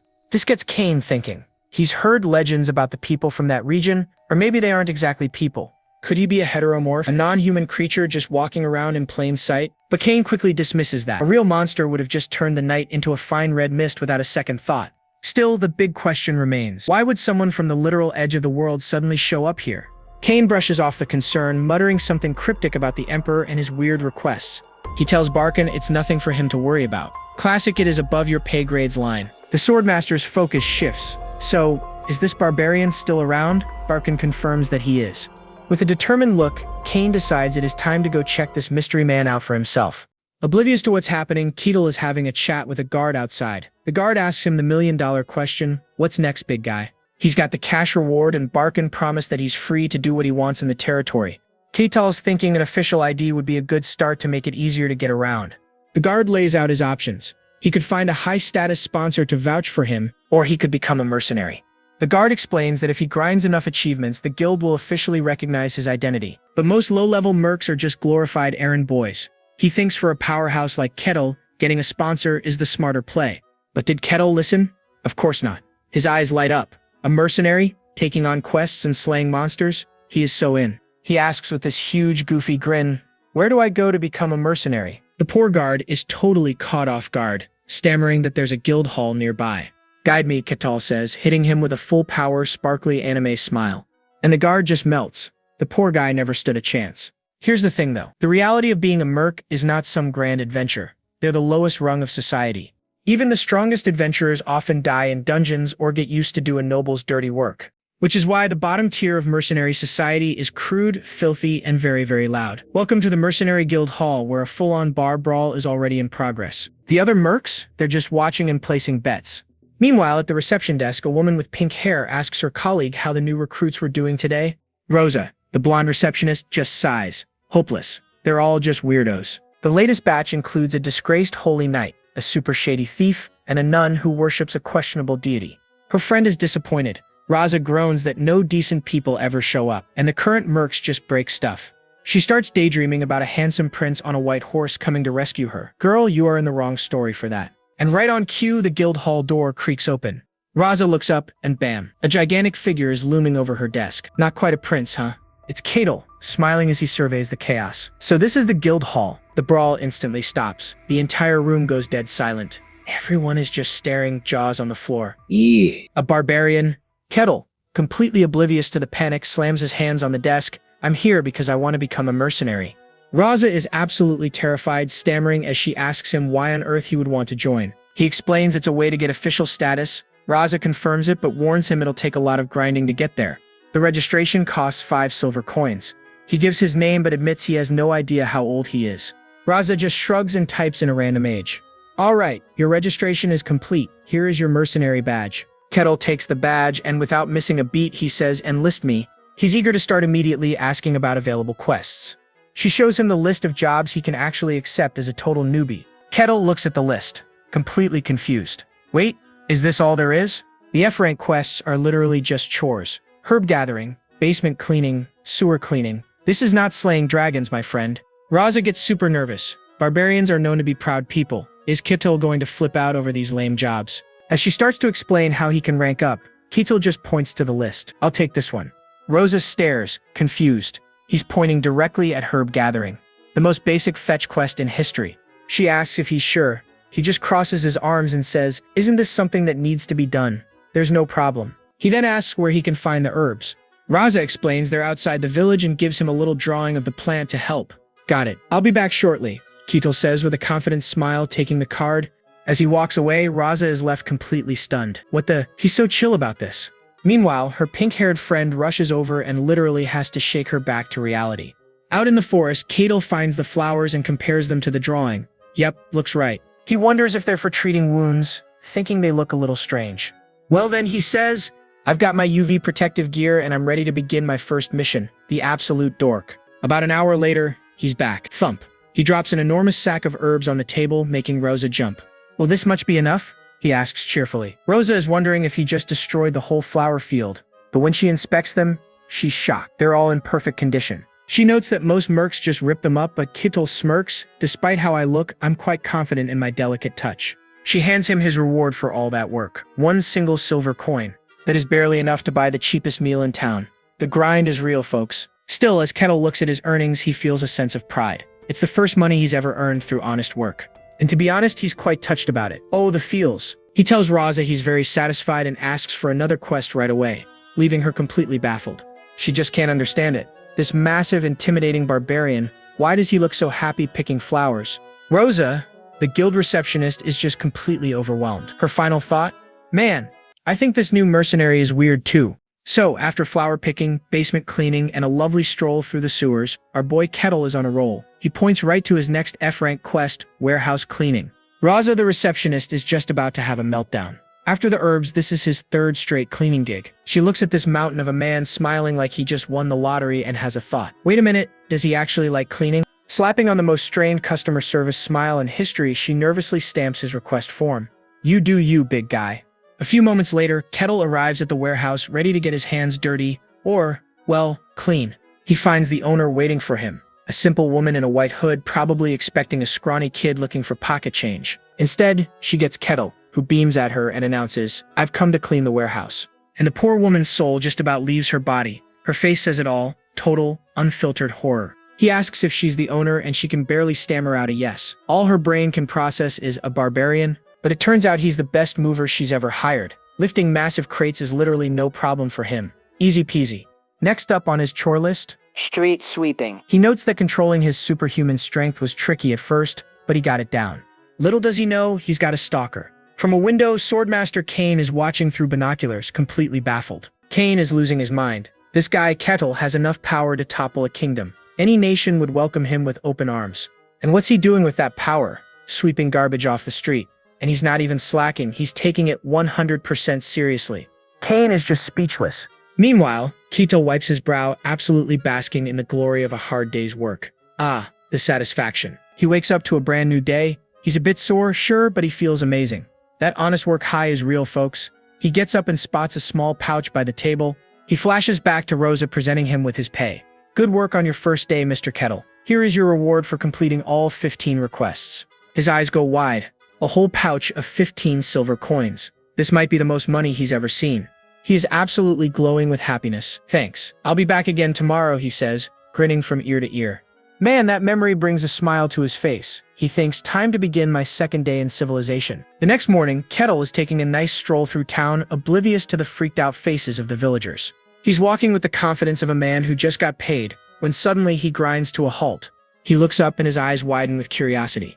Is that a library? A little bell jingles as he walks inside. The librarian turns around to greet the new patron, and she immediately lets out a blood-curdling scream, because a shadowy 7-foot barbarian is asking if he can please read some books. Sometime later, after the screaming has subsided, Keetle is sitting peacefully, completely lost in a book. The librarian just watches him from her desk, frozen. Her brain cannot compute what she is seeing.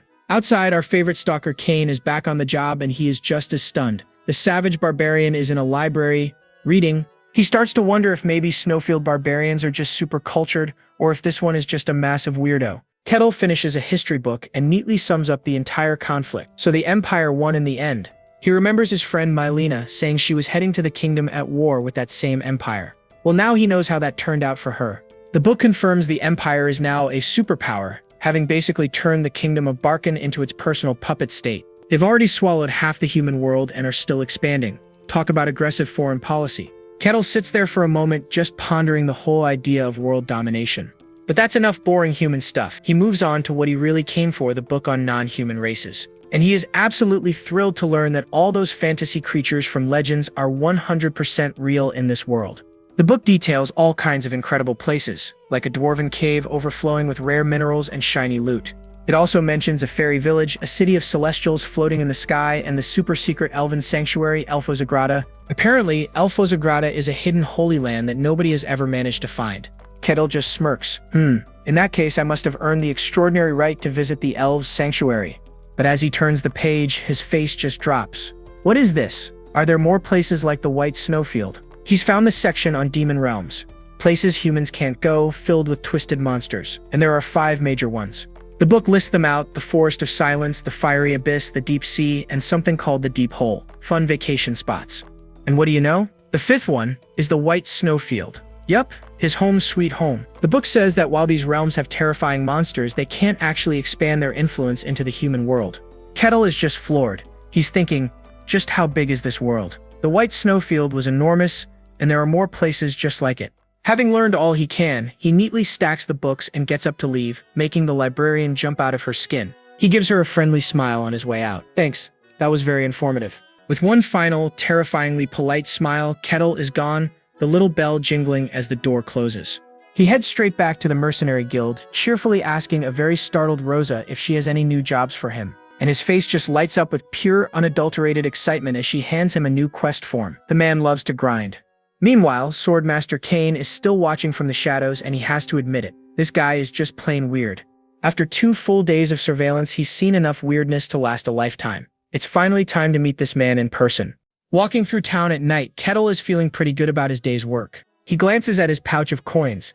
Hey, even the small jobs are adding up to some decent loot. If he keeps this pace up, he figures he'll be a recognized mercenary in no time at all. Meanwhile, in a dark alley, a mysterious figure watching him from the shadows.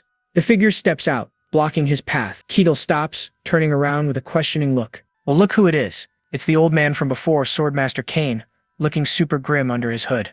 But Kettle is completely calm and just says, "You've been following me around all day, haven't you?"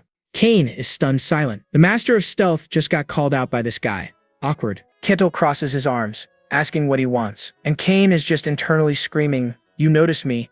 He's certain he completely hid his presence using aura, thinking it should be impossible for anyone to sense him. Seeing the silent cloaked man, Kettle's brain makes a huge leap. He cracks his knuckles and asks, "Are you maybe a bandit?" Kane's face is a perfect picture of absolute confusion right now. Taking the silence as a yes, Kettle figures he was right. Even the nicest towns still have bandits, I guess. Kane starts to deny it, but then stops. I mean, would this kid even believe he's a famous swordmaster? Kettle looks at him with pure pity. Do you really need to turn to robbery in your old age? The economy must be really bad.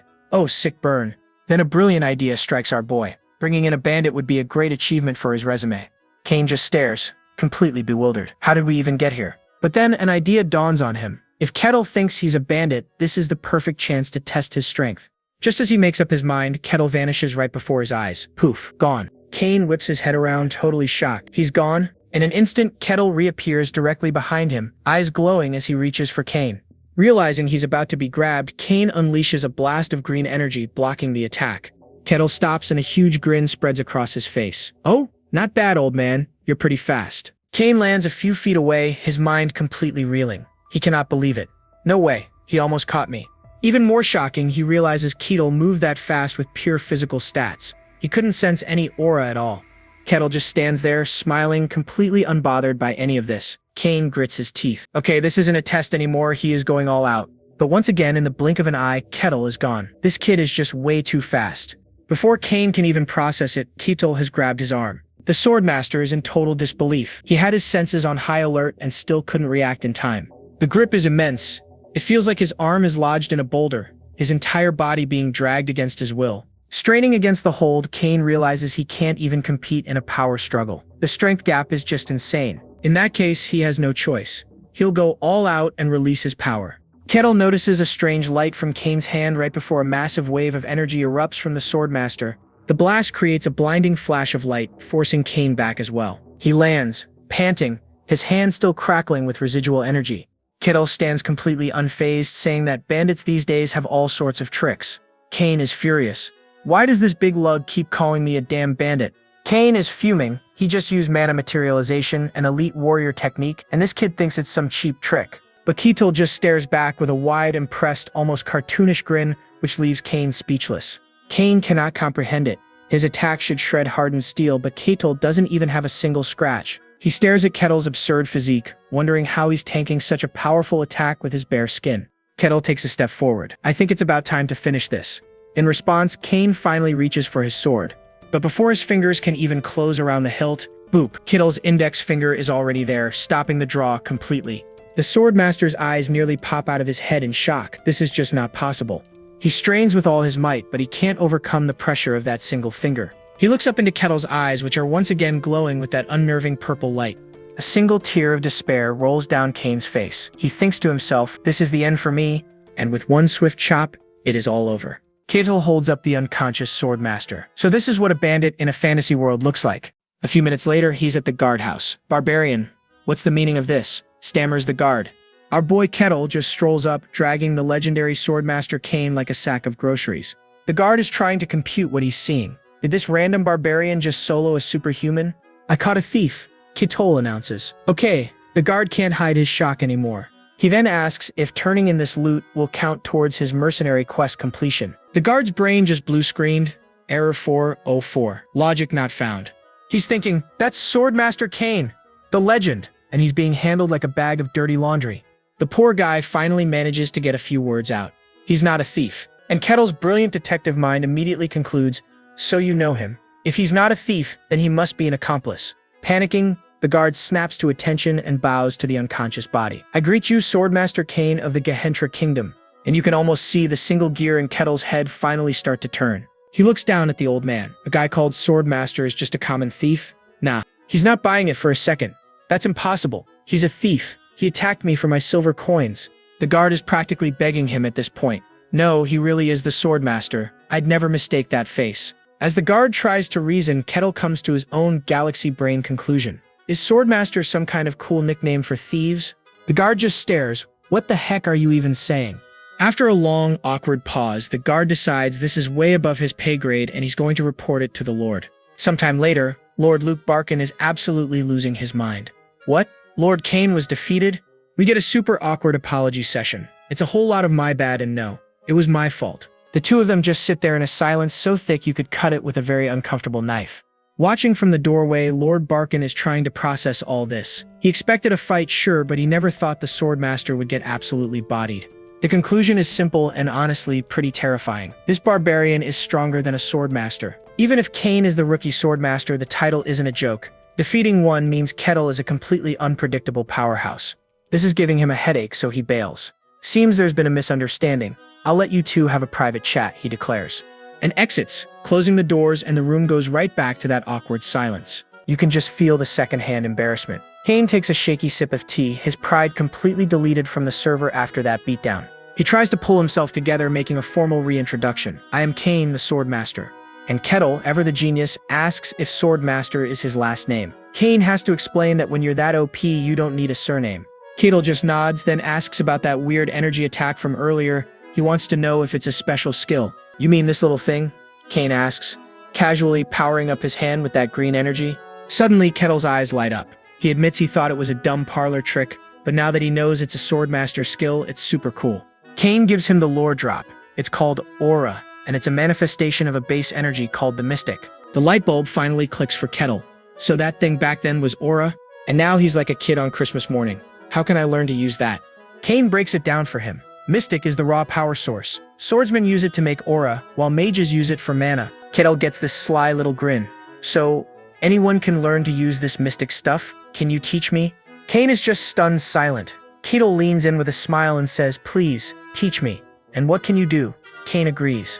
But he's still confused. Why ask me for help? You're clearly stronger than I am. Kettle just admits he knows absolutely nothing. He just swings wildly without any knowledge. And just like that, Kane's fighting spirit is back. This is his chance. He can teach this barbarian and restore his own shattered honor. He puffs out his chest. Very well. A sword master is nothing without his sword. Without it, I am but half a man. Kettle nods seriously and says, I thought so. No wonder you seem so weak. You didn't have your sword. And Kane's soul leaves his body all over again. He keeps twisting the knife too.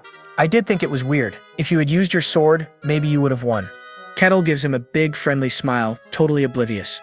Meanwhile, Kane is just weeping internally, knowing his self-esteem is about to be ground into dust. And with his fragile ego barely taped back together, Swordmaster Kane begins the lesson. He's trying to explain the difference between simple sword swinging and his fantasy swordsmanship, which uses the power of aura. He says the big selling point of his style is making illusions and reality one and the same. A pretty bold claim, my friend. He quizzes Kettle, asking, when you fought my disciple, what did you see? And Kettle immediately remembers the guy's sword splitting into 3 totally real attacks. Ah, so that's materialization, Kettle says, understanding it instantly.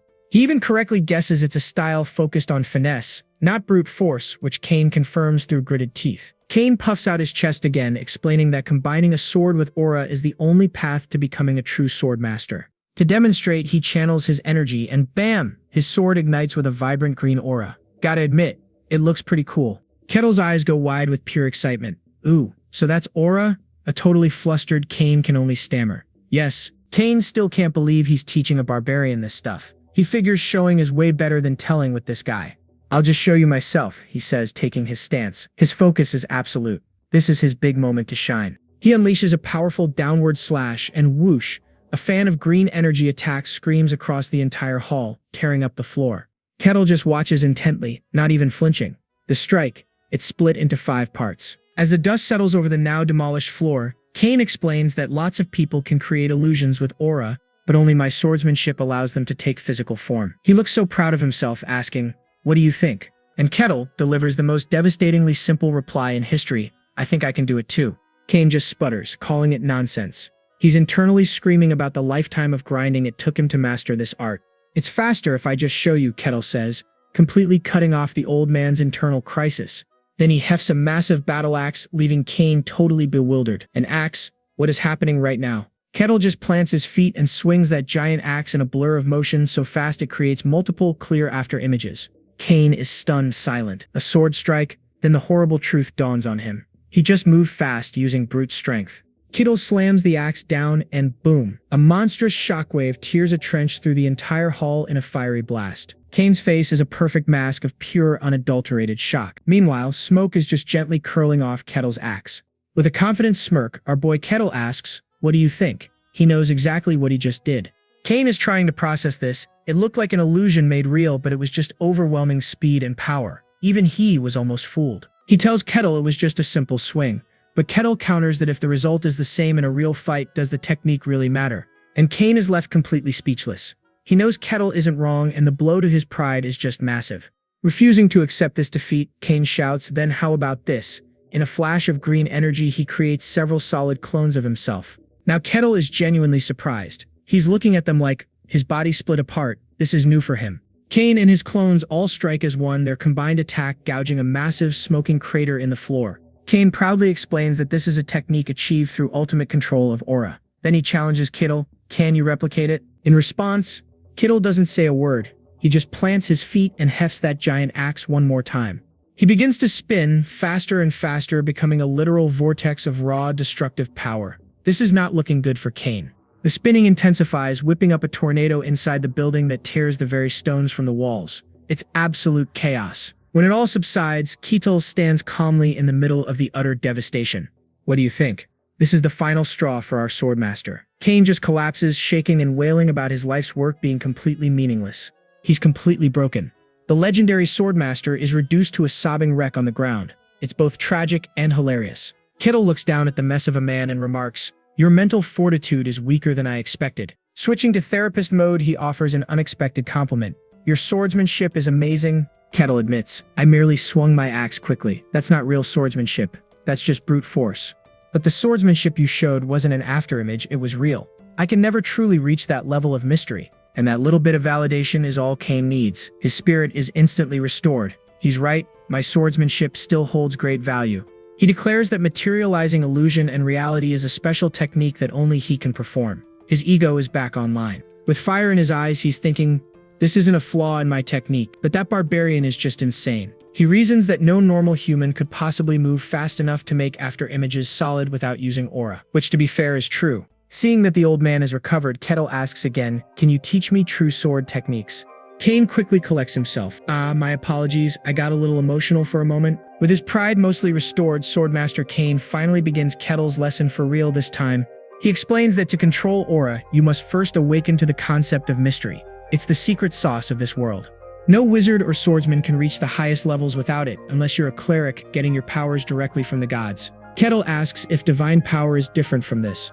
Kane agrees, clarifying that a cleric's power are granted by the gods, not a reflection of their own personal stats. Kettle seems to be absorbing all this new information with some serious interest. Kane continues describing mystery as the innate power within a person. How you control it determines everything about your abilities. Whether it's wielding aura, mana, or spirits, awakening this inner power is the first and most crucial step on the path to greatness. He reveals there are 5 stages to mastering mystery, and the most basic one is simply called sensing mystery. Kettle asks if anyone can do it, but Kane shuts that down fast. Without talent, you can't even feel it. Sorry, noobs. In fact, Kane says, those who can just barely sense it are called third-rate. Talk about a harsh ranking system. Depending on your control over this mystery stuff, everyone in the world is assigned one of 5 different ranks. The ranks go from third-rate to second-rate, first-rate, superhuman, and finally the legendary hero class. As Kettle hears this, you can see a flicker of recognition in his eyes. He seems to be recalling something from his past. Kane just waves it off, saying the ranks are a loose guide, and tells Kettle not to worry about it for now. With the lecture finally over, Kettle confirms he understands everything. Kane announces it's time to begin the practical lesson. Kane stares intently, ready to guide our boy Kettle through the very first stage, sensing mystery. Let's see how this goes. Alright, class is in session. Kane tells our boy to awaken a new sense he's never felt before. The instructions are simple. Feel the wind, feel the earth. Basically become one with nature. Kettle concentrates so hard. But then he just pops his eyes open and says, "Yeah, I can't feel anything though." Kane is completely floored. He figured a guy with maxed out physical stats would sense this easily. He mutters that strong people usually have a better knack for it. Kettle, my friend, is the exception to the rule. Kettle confirms that no one from his snow-covered homeland has ever sensed this mystical stuff. Time for plan B. Kane decides to give him a jumpstart by sending his own energy into Kettle's body. Kettle's eyes light up. "You're transferring aura?" Kane just gives him a vague, something like that. Looking starstruck, our boy agrees. He's only ever read about this in novels. Kane places a hand on his back and tells him to just relax and feel the flow of mana. But the second he makes contact, zap, Kane gets a massive shock. What kind of body is this? He says it feels like touching solid rock. He's seriously questioning if Kettle is even human at this point. Kettle snaps him out of his trance and Kane awkwardly apologizes for spacing out. Getting serious, Kane starts pouring his aura in, hoping to awaken the dormant power inside Kettle. Green energy flows into our boy's body. Kane feels pretty confident this is going to work. But then, something's not right. Kane stops, looking completely baffled. He can't find the path, he can't even get deep enough to look for it. It's just unreachable.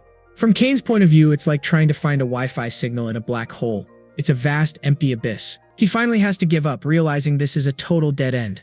Kane pulls back and Kettle immediately freaks out. What do you mean it won't work? Do I have no talent? Kane tries to explain. It's not about talent.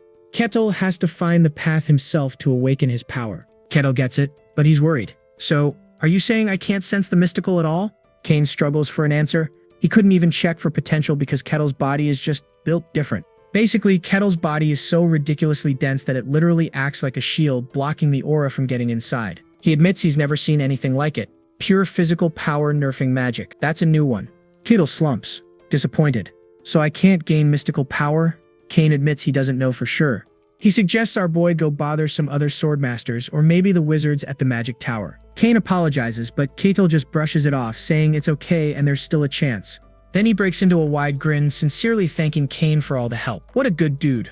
Kane watches him, thinking about all the other barbarians he's met. Total monsters who live for violence. But Kettle is different. Seizing the moment, Kane asks if he'd consider settling down in the kingdom. He offers him loyalty, a title, and a high-ranking position. The whole 9 yards. Kettle's response is simple and blunt. I refuse. I have no intention of belonging to anything. Kane gets this plan in his head that if he could get this barbarian's allegiance, they could be free from the Empire. He tries one last time, dangling the promise of becoming a noble in front of him. Kettle just smiles, totally unfazed by the offer. I'll do things my own way, he says. Kane is shocked for a second, but then a look of understanding crosses his face. He gets it. Our boy gives one last, genuine thank you, promising he won't forget the favor. As Kettle walks away, Kane realizes that trying to control him was a ridiculous idea. No one can control this man. He's a true free agent, acting solely on his own will. He's a total enigma, which makes him potentially more dangerous than any barbarian he's ever met. Sighing, Kane looks out over the castle, his thoughts shift to the Emperor and his hyper-focus on a Demon Realm expedition. A few minutes later, Lord Barkin sits at his desk, fully aware of the Emperor's plans. Kane reports that people are dying for nothing and guesses the Emperor wants to be like that ancient Emperor. But Kane just brushes the thought aside, deciding it's a problem for another day. He continues his grim report. The Empire hasn't even conquered all human territory, making this whole thing foolish. Barkin gets the picture. It's only a matter of time before the Emperor's hungry gaze falls on them. Kane confirms his fears. Since their land is technically part of the Empire, a summons could come at any time. Leaning back, Kane sighs and complains about the world and the half-crazy Emperor causing problems. Suddenly, Barkin's whole mood shifts. He leans forward, dead serious, and asks Kane about a certain rumor. And Kane confirms it. One by one, the movements of demons are becoming more noticeable. Dungeons are appearing more frequently, and whispers say something is leaking out from the demon realm. Whatever is happening, you can bet it's not going to be good for humanity. Then Kane stops. But if you think about it, isn't it strange that the barbarian is also here? Barkin agrees. That's a very good point. Kane pushes him for an answer, but all the Lord can say is, I don't know. He explains that, at the very least, our boy Kettle hasn't been hostile towards them so far. But beyond that simple fact, everything else is a complete and total mystery. Meanwhile, the mystery man himself is just taking a casual stroll, but he starts to notice something is a little off. Yeah, everywhere he goes, people are parting like the Red Sea. They're literally grabbing their kids to get them out of his way. And what is our hero's brilliant conclusion? He thinks it's because of his clothes. Completely misunderstanding the situation, he's completely convinced his beast hide vest isn't civilized enough. So that settles it. Time for a major wardrobe upgrade. He eventually finds his way to a fancy-looking tailor shop. What could possibly go wrong? The tailor turns around and just about has a heart attack. There's a literal barbarian standing in his high-end store. Through his very real tears, the poor guy explains they don't have anything in Kettle's size. You think? But seeing Kettle's disappointed face, the tailor panics. He quickly offers to make him something custom. And just like that, Kettle's mood does a complete 180. He's thrilled and tells the guy to go for it. The tailor agrees. But his mind is playing a highlight reel of all the ways this giant could end him if he messes up. On his way to the guild hall, something shiny on the ground catches his eye. Look at that, a small, shimmering, blue orb. You know what that means, folks. It's time for a side quest. He gives it a closer look, totally intrigued by the swirling patterns inside. This thing looks pretty important. He figures he'll just ask about it at the guild and casually pockets the mysterious artifact. Once he's there, he shows the orb to Raza. He asks if she has any clue what this thing is. He places it right in her hand, explaining he just found it lying on the street. Rosa examines it. It's clearly crafted but valuable with no maker's mark. But then, her eyes start to glaze over. Suddenly, snap. Kettle breaks the spell. For a solid second, she just stares into space. The lights are on, but nobody's home. Kettle leans in, asking if she's okay. He says it looked like her mind was getting sucked right into the orb. Raza has no memory of it, but she can feel a strange energy coming from it. She offers to have it appraised. But our boy just laughs it off. He says figuring it out is part of the fun and asks for today's quests. She gives him a list of the usual F-rank jobs, cleaning and harvesting, and Kittle looks like he just won the lottery. After another glorious day of hard labor, Kettle is back in his room, feeling totally satisfied. He pulls out the strange orb again. He's still thinking about that bizarre effect it had on Raza. Suddenly, a faint voice whispers directly from the orb. It says, "Come to me." The voice keeps repeating, feeding him directions straight into his head. He figures it must be domination magic. The orb keeps pulsing with this creepy invitation, so naturally, he decides to go check it out. He follows the mental GPS to a dark, ominous cave. "I've arrived," he announces. "Where's the one who called me?" A sinister voice echoes back. It says another sacrifice has entered. It calls him a dumb barbarian, but a decent offering. And there he is, folks. The source of the voice is a terrifying skeletal mage, its eyes burning with blue flame. He's sitting on a throne inside a massive glowing ritual circle. His resurrection is finally at hand. Okay, so who is this bony fella on the throne? A long time ago, he was a super evil sorcerer playing puppet master from the shadows. He was the guy behind all the wars, a real menace. Of course, the heroes eventually caught on and came to hunt him down. But just as they were about to win, he pulled the oldest trick in the book. He ditched his body and stuffed his soul into a life vessel, becoming a lich. Now, he's basically immortal. As long as his little soul jar is safe, you can't kill him. To get his body back, he set up shop near this remote town. He scattered these shiny orbs to lure in easy sacrifices for his ritual. These orbs were basically magical batteries for his grand plan. You know, the usual world domination stuff. Everything was going perfectly, until a major wrench got thrown in his plans. Why is a barbarian here? He picked this middle-of-nowhere spot specifically to avoid strong guys like this, so a barbarian showing up is just plain weird. The Lich watches our boy through his magic crystal ball. He's like, "Well, you're a big fella. You'll make an excellent sacrifice." See, his magic orb has a neat little trick. It only hypnotizes people who haven't unlocked their own magic potential. So he just assumes our boy Kettle is a total magic-less nobody. A big dumb piece of meat for the grinder. So he sends out the spooky mental invitation. "Come on in, barbarian. Become the final piece of my glorious comeback tour."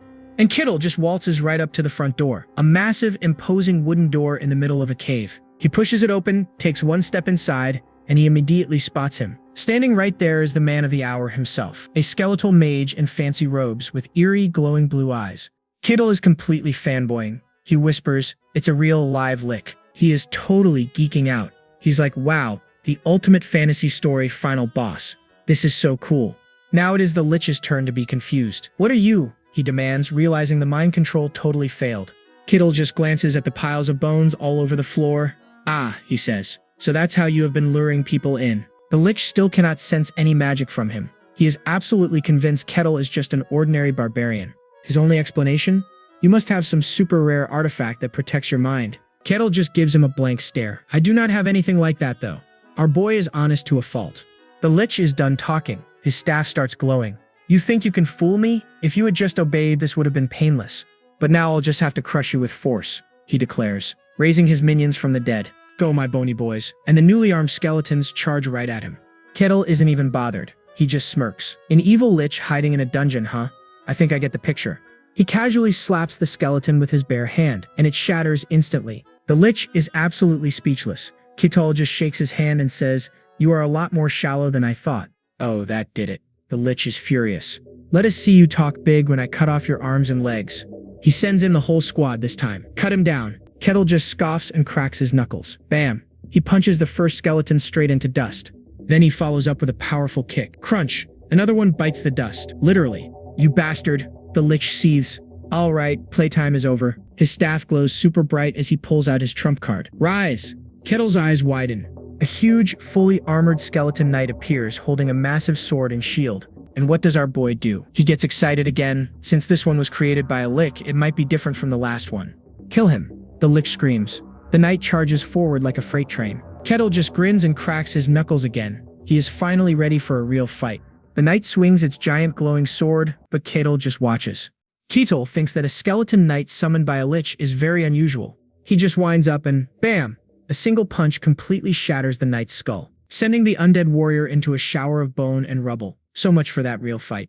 The lich is left totally speechless. His bony jaw is practically on the floor watching this casual display of pure annihilation. As the dust settles, Kettle casually stomps on the knight's twitching hand, crushing it for good measure. A little overkill, my dude. He glances over his shoulder, looking completely bored. Is that all you got? The lich desperately scans our boy, trying to figure out what his deal is. Who is this guy? But his magical scan comes up empty. No magic, no mana, not even a hidden artifact. The results just don't make any sense. Could it be? Did this barbarian really just defeat a top-tier undead with nothing but his bare fists? Is that even possible in this world?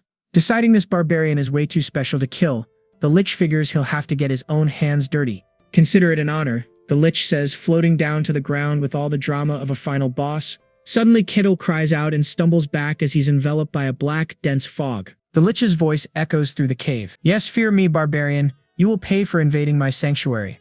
But Kettle just looks confused. No, I only came because the orb called me. Weren't you the one who scattered it? And yep, the narrator confirms it. The lich basically sent out a spam email to lure strong people here, and Kettle clicked the link. The lich absolutely loses it. Shut up. I am the great mage who destroyed 5 kingdoms. I am Kartos Branula's Kessis. Kettle suddenly remembers the elf queen. He's starting to wonder if having a super long name is the trend around here. Done with the chit-chat, Kartos unleashes a giant vortex of dark magic. Become the foundation of my resurrection. The spell completely swallows Kettle. His eyes glaze over, swirling like he's been hypnotized. Kartos starts gloating. This is his special magic. It controls emotions and traps people in negativity until their mind breaks. He's absolutely certain that a simple barbarian with 0 magic resistance is completely doomed. Easy win, right? But something feels off. Realizing this barbarian is a special case, Kartos decides to capture him for study instead. He orders his minions forward. Another skeleton warrior crawls out of the ground, sword ready, and shuffles toward the zoned-out Kettle. But just as it gets close, Kettle's eyes flash with a menacing purple light. In a flash, he pivots and kicks the skeleton, instantly turning its entire torso into dust. Talk about a rude awakening. He turns to face the lich, looking completely fine. And once again, Kartos' jaw hits the floor. I think it might be broken this time. The lich just can't believe it. No, how is this possible? That mind control spell should have worked perfectly. Kettle just looks at him, unimpressed. Are you just gonna stand there watching? It's not working, dude. Ignoring him, the lich channels all his remaining power, chanting some seriously dramatic magic words. He unleashes his ultimate attack, a massive sphere of pure dark energy that looks like it could swallow the entire world. And how does Kettle react to this world-ending spell? His eyes are literally sparkling. He looks like a kid on Christmas morning. Kartos cackles. Victory is mine. But suddenly he starts coughing his lungs out and collapses. Dude used up all his mana, but still, he's feeling pretty confident. There's just no way the barbarian survived an attack of that magnitude. He looks up, expecting to see a crater, but instead he freezes in absolute terror, because Kettle is standing right there without a single scratch on him. Impressive, but is this really all you got? Kartos is having a complete meltdown. He just used his most powerful spell, one that could break the mind of a great hero, and it did nothing. He demands to know what Kettle is, but our boy is just lost in thought. That was impressive, but I don't feel anything from it. The lich is paralyzed with fear. Kettle picks up his axe with a grim smile. I suppose it's my turn now.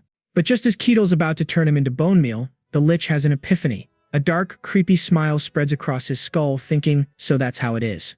The lich is now fully convinced Kettle knows his secret identity. He's like, you came here because you know who I am. So it's true then. Kettle is just standing there thinking, what in the world is this bag of bones babbling about?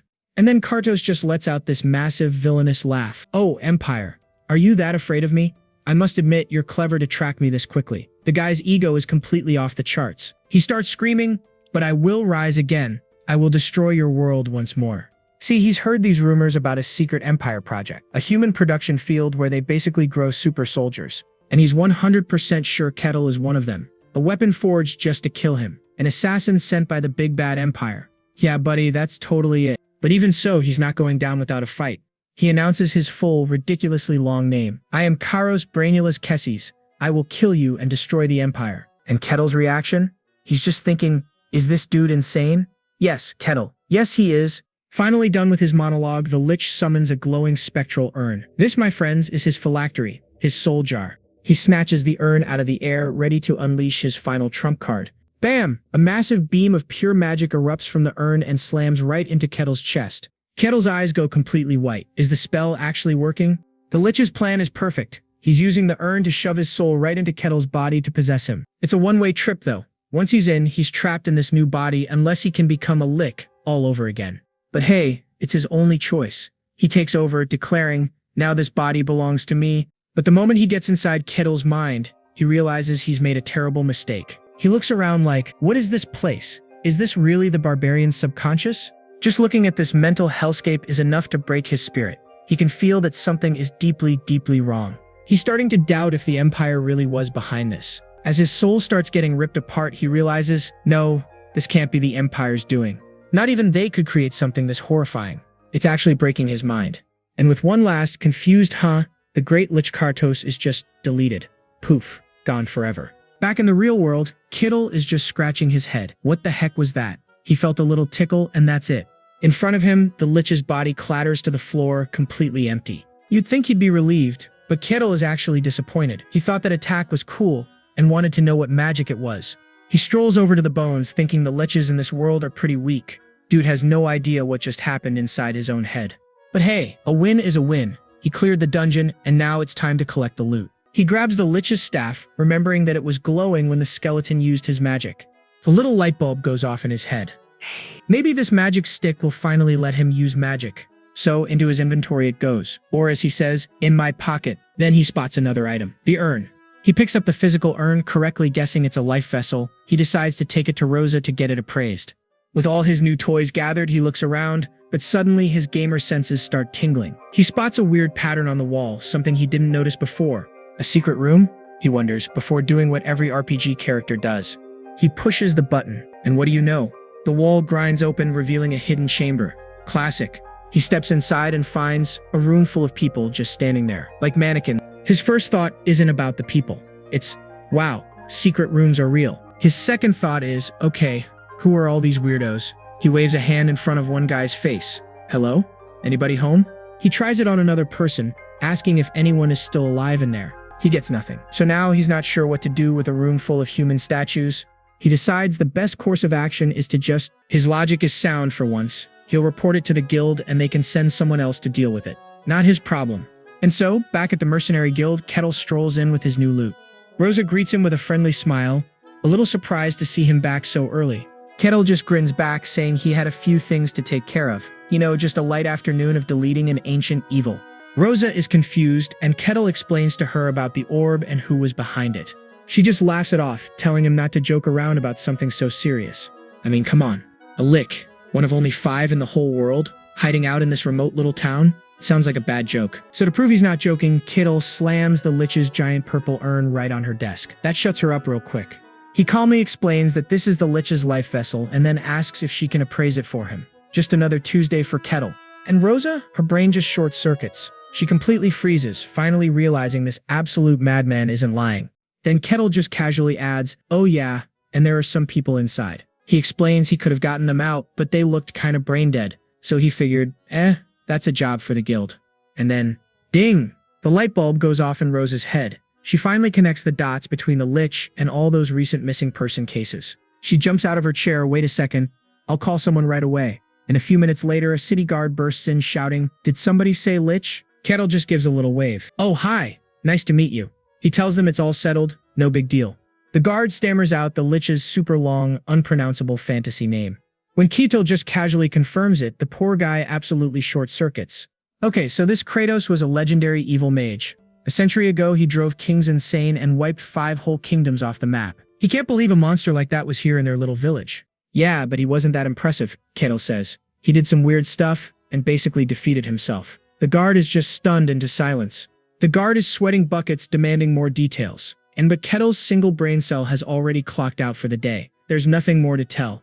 Realizing this is way above his pay grade, the guard decides to bounce. He's reporting this directly to the Lord. The news reaches Lord Barkin and he is not happy. A lich? Right next to my territory? He roars. The guard confirms it all. He has testimony from the rescued victims and, oh yeah, the lich's actual phylactery is proof. Barkin immediately sees the political nightmare. A lich this big will get the Empire's attention and his top fighter is on vacation. This is truly troublesome, he mutters. He slams his fist on the desk and gives the order. Prepare a message for the capital, now. Barkin admits they got extremely lucky. If Ketil hadn't found Kratos right after he respawned, they would have been the first victims. He knows Ketil's timing was perfect, but the accomplishment is still mind-blowing. This barbarian needs a proper reward. Staring at the moon, he wonders, what kind of loot do you even give a guy who can solo a legendary lick? The next morning, urgent shouting echoes through the castle. Barkin, already up, calmly says, let him in. The huge doors burst open and a frantic maid rushes in. My lord, the sun god's inquisitor, Lord Aquaz, is here. Barkin's eyes widen in pure shock. What? Why would a VIP like that show up in his tiny remote territory? And there she is, standing in a radiant holy aura. The inquisitor of the sun god has officially entered the chat. Later, Barkin sits across from her. He gives his formal introduction as lord of the territory and welcomes her. She introduces herself as Aquaz, inquisitor of the sun god, a judge who punishes the lost. You know, a totally normal job title. Oh, Barkin knows exactly who she is. She's the youngest and strongest inquisitor on the whole continent. A total celebrity famous for taking out warlocks. Her authority is absolute.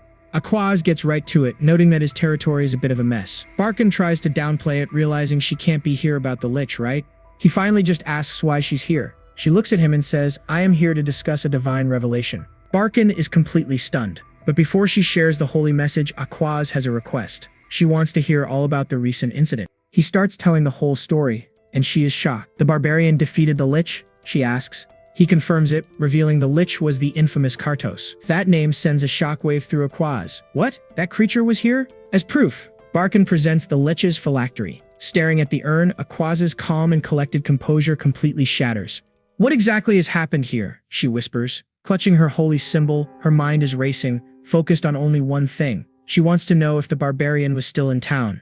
Lord Barkin confirms her worst fears. Yes, the ridiculously powerful barbarian is still hanging around his territory. Barkin adds that with this guy, anything seems possible. He even casually drops that Ketil also defeated Swordmaster Kane, leaving Aquaz completely stunned. Okay, so a new powerhouse has entered the game. Aquaz immediately tries to place him, asking which tribe this monster belongs to. Barkin tells her Ketil claimed to be from the White Wasteland, and that name hits Aquaz like a truck. The White Wasteland is just another name for the snowy desert, a literal demon zone. My friend, she is not happy. Suddenly, a thought strikes her. All the pieces start clicking into place. A new, unknown power from a demon-infested land. She speculates out loud that maybe, just maybe, this barbarian is the entire reason she was sent here. Barkin is just standing there, completely lost. With a fire in her eyes, she makes it official. She needs to meet this barbarian, face to face. Now.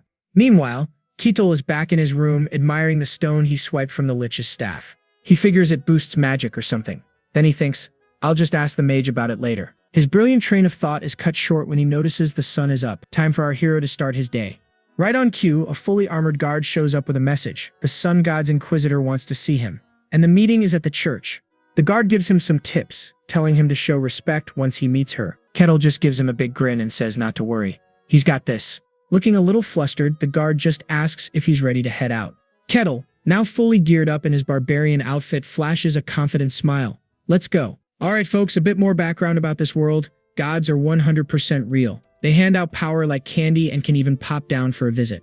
And the main hub for all this divine action, the central gathering spot for all the faithful, is the church. The guard leads our boy Ketil through the city, stopping in front of a massive building. Ketil looks up, and he immediately starts fanboying. He's staring at the absolutely magnificent sun god's church. The guard tells him someone will meet him inside, so Ketil thanks him and heads on in. He pushes open the giant doors, taking a deep breath as he steps into the holy building. The inside is just as impressive, with massive statues and rows of pews all lit up by heavenly light. He's immediately greeted by a welcoming committee of 3 nuns. Welcome, Sir Ketil. One of them says Inquisitor Aquaz is waiting. She offers to show him the way. They lead him into a beautiful room full of yellow flowers where a woman stands with her back to him. She turns, introducing herself. Aquaz, Inquisitor of the Sun God, and she means business. Ketil gives a friendly smile. I'm Ketil the Barbarian. He's thinking she looks pretty young to be an Inquisitor. He figures she must have some serious skills to get a job like that so early. Aquaz, on the other hand, is immediately suspicious. She's wondering what this big giant is smiling about. Kettle cuts right to the chase, asking her why he was summoned. She explains it's about the dungeon incident. Apparently, the lich he killed was the infamous Kratos, a world-class villain with a huge body count. She says Kratos was so strong that basically only certified heroes could even stand up to him. Kettle's like, yeah, I've heard the stories, but he claims the lich he fought was a total klutz who basically defeated himself. Seeing her total disbelief, he just closes his eyes and says, look, I'm just telling you what I saw. So Aquaz makes a wild offer. How about they invite her god to be a direct witness to their little chat? She explains it's basically a holy lie detector. If he lies, a divine alarm goes off. She's thinking there's no way this barbarian agrees to this. She even gives him an easy out, saying he can refuse. But to her absolute shock, Kital is thrilled. Why would I refuse? This is his chance to experience real divine power. What a nerd. His pure, almost childlike excitement completely short-circuits Aquaz's brain. She just can't understand why he looks so happy. She carefully asks if this makes him uncomfortable. Kettle, bless his heart, is just confused and asks what she means. He sees no reason to be disturbed at all. After all, he's just been telling the truth. What's there to worry about? Seeing how confident he is, Aquaz agrees and closes her eyes to begin the ritual. She clasps her hands together and starts praying. God, who guards the sun itself, please with your gaze reveal all lies in this place.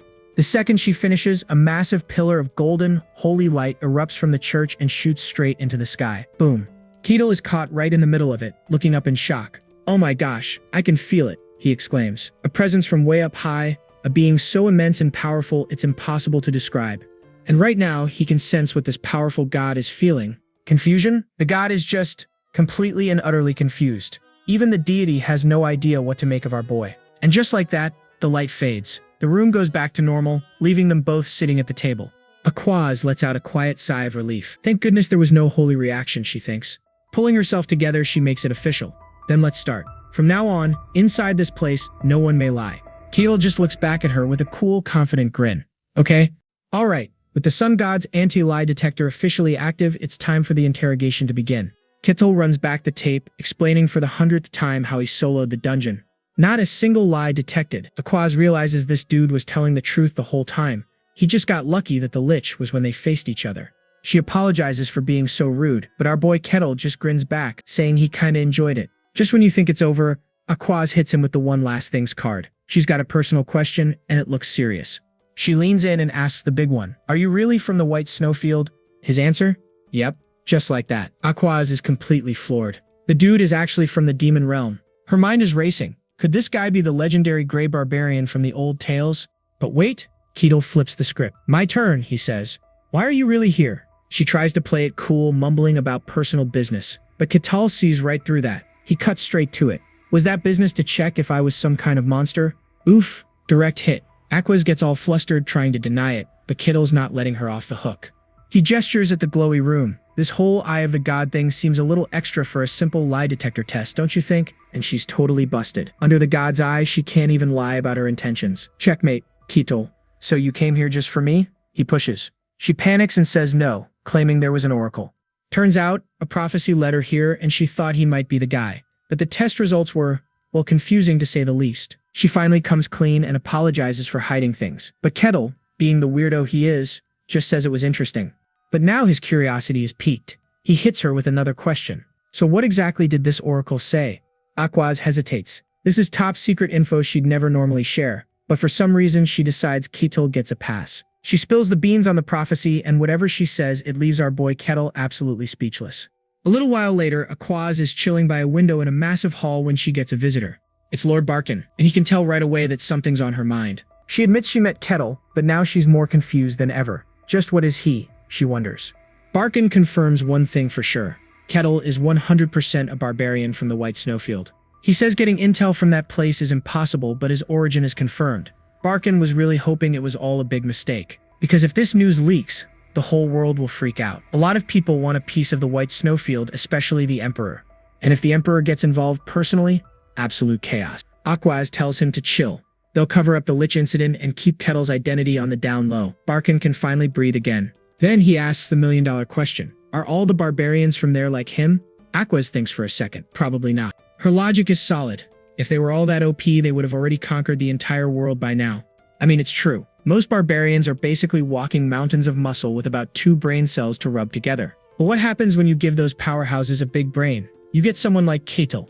Barkin mentions a rumor about the new barbarian king, another one who supposedly has both brains and brawn. Aquaz confirms it. She's met the guy, and he was absolutely not your average club-swinging barbarian.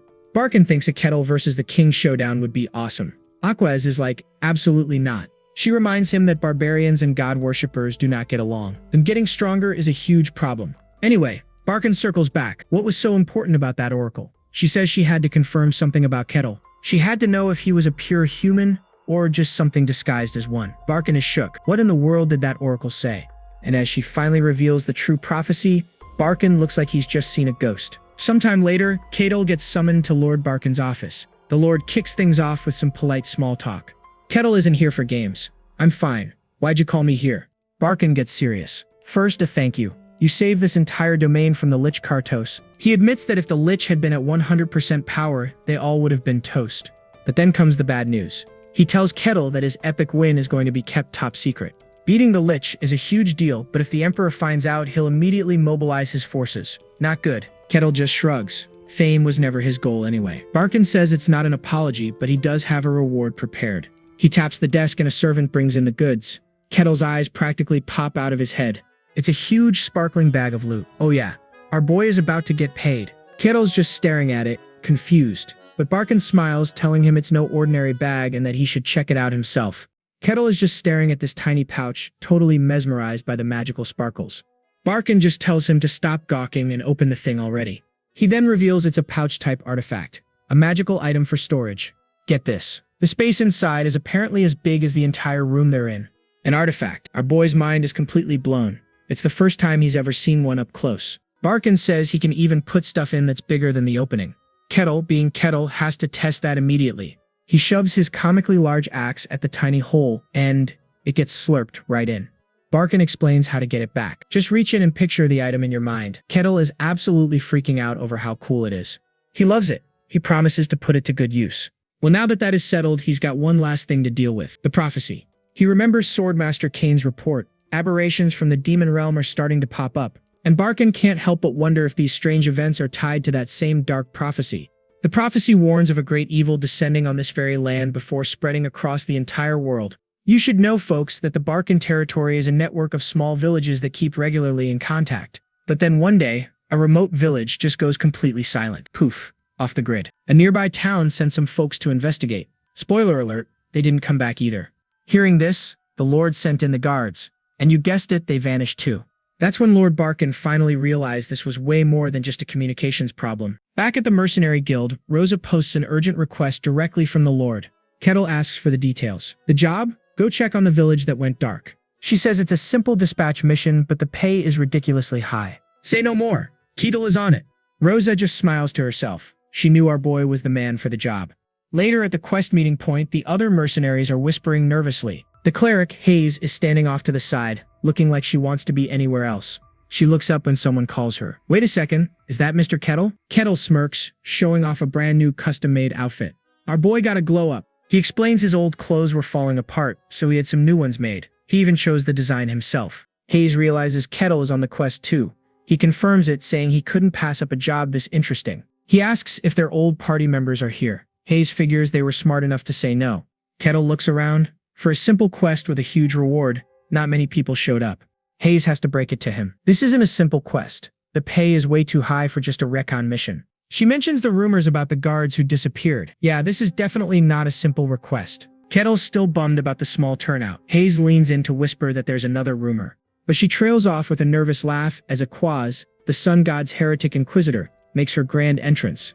Yep, that's the rumor. The Inquisitor herself is joining, which explains why everyone else bailed. Ketil just tells a terrified Hayes not to worry, calling Aquaz a polite and kind woman. Hayes is stunned. You know her? He says, of course, she's a friend. An Inquisitor and Barbarian are friends? The math is not mathing for Hayes. So Ketil walks right over to greet her, and Aquaz immediately shuts him down. I don't recall being friends with you. Ouch. Unfazed, Ketil just laughs it off. Well, maybe we can start being friends now? Smooth as sandpaper, this guy.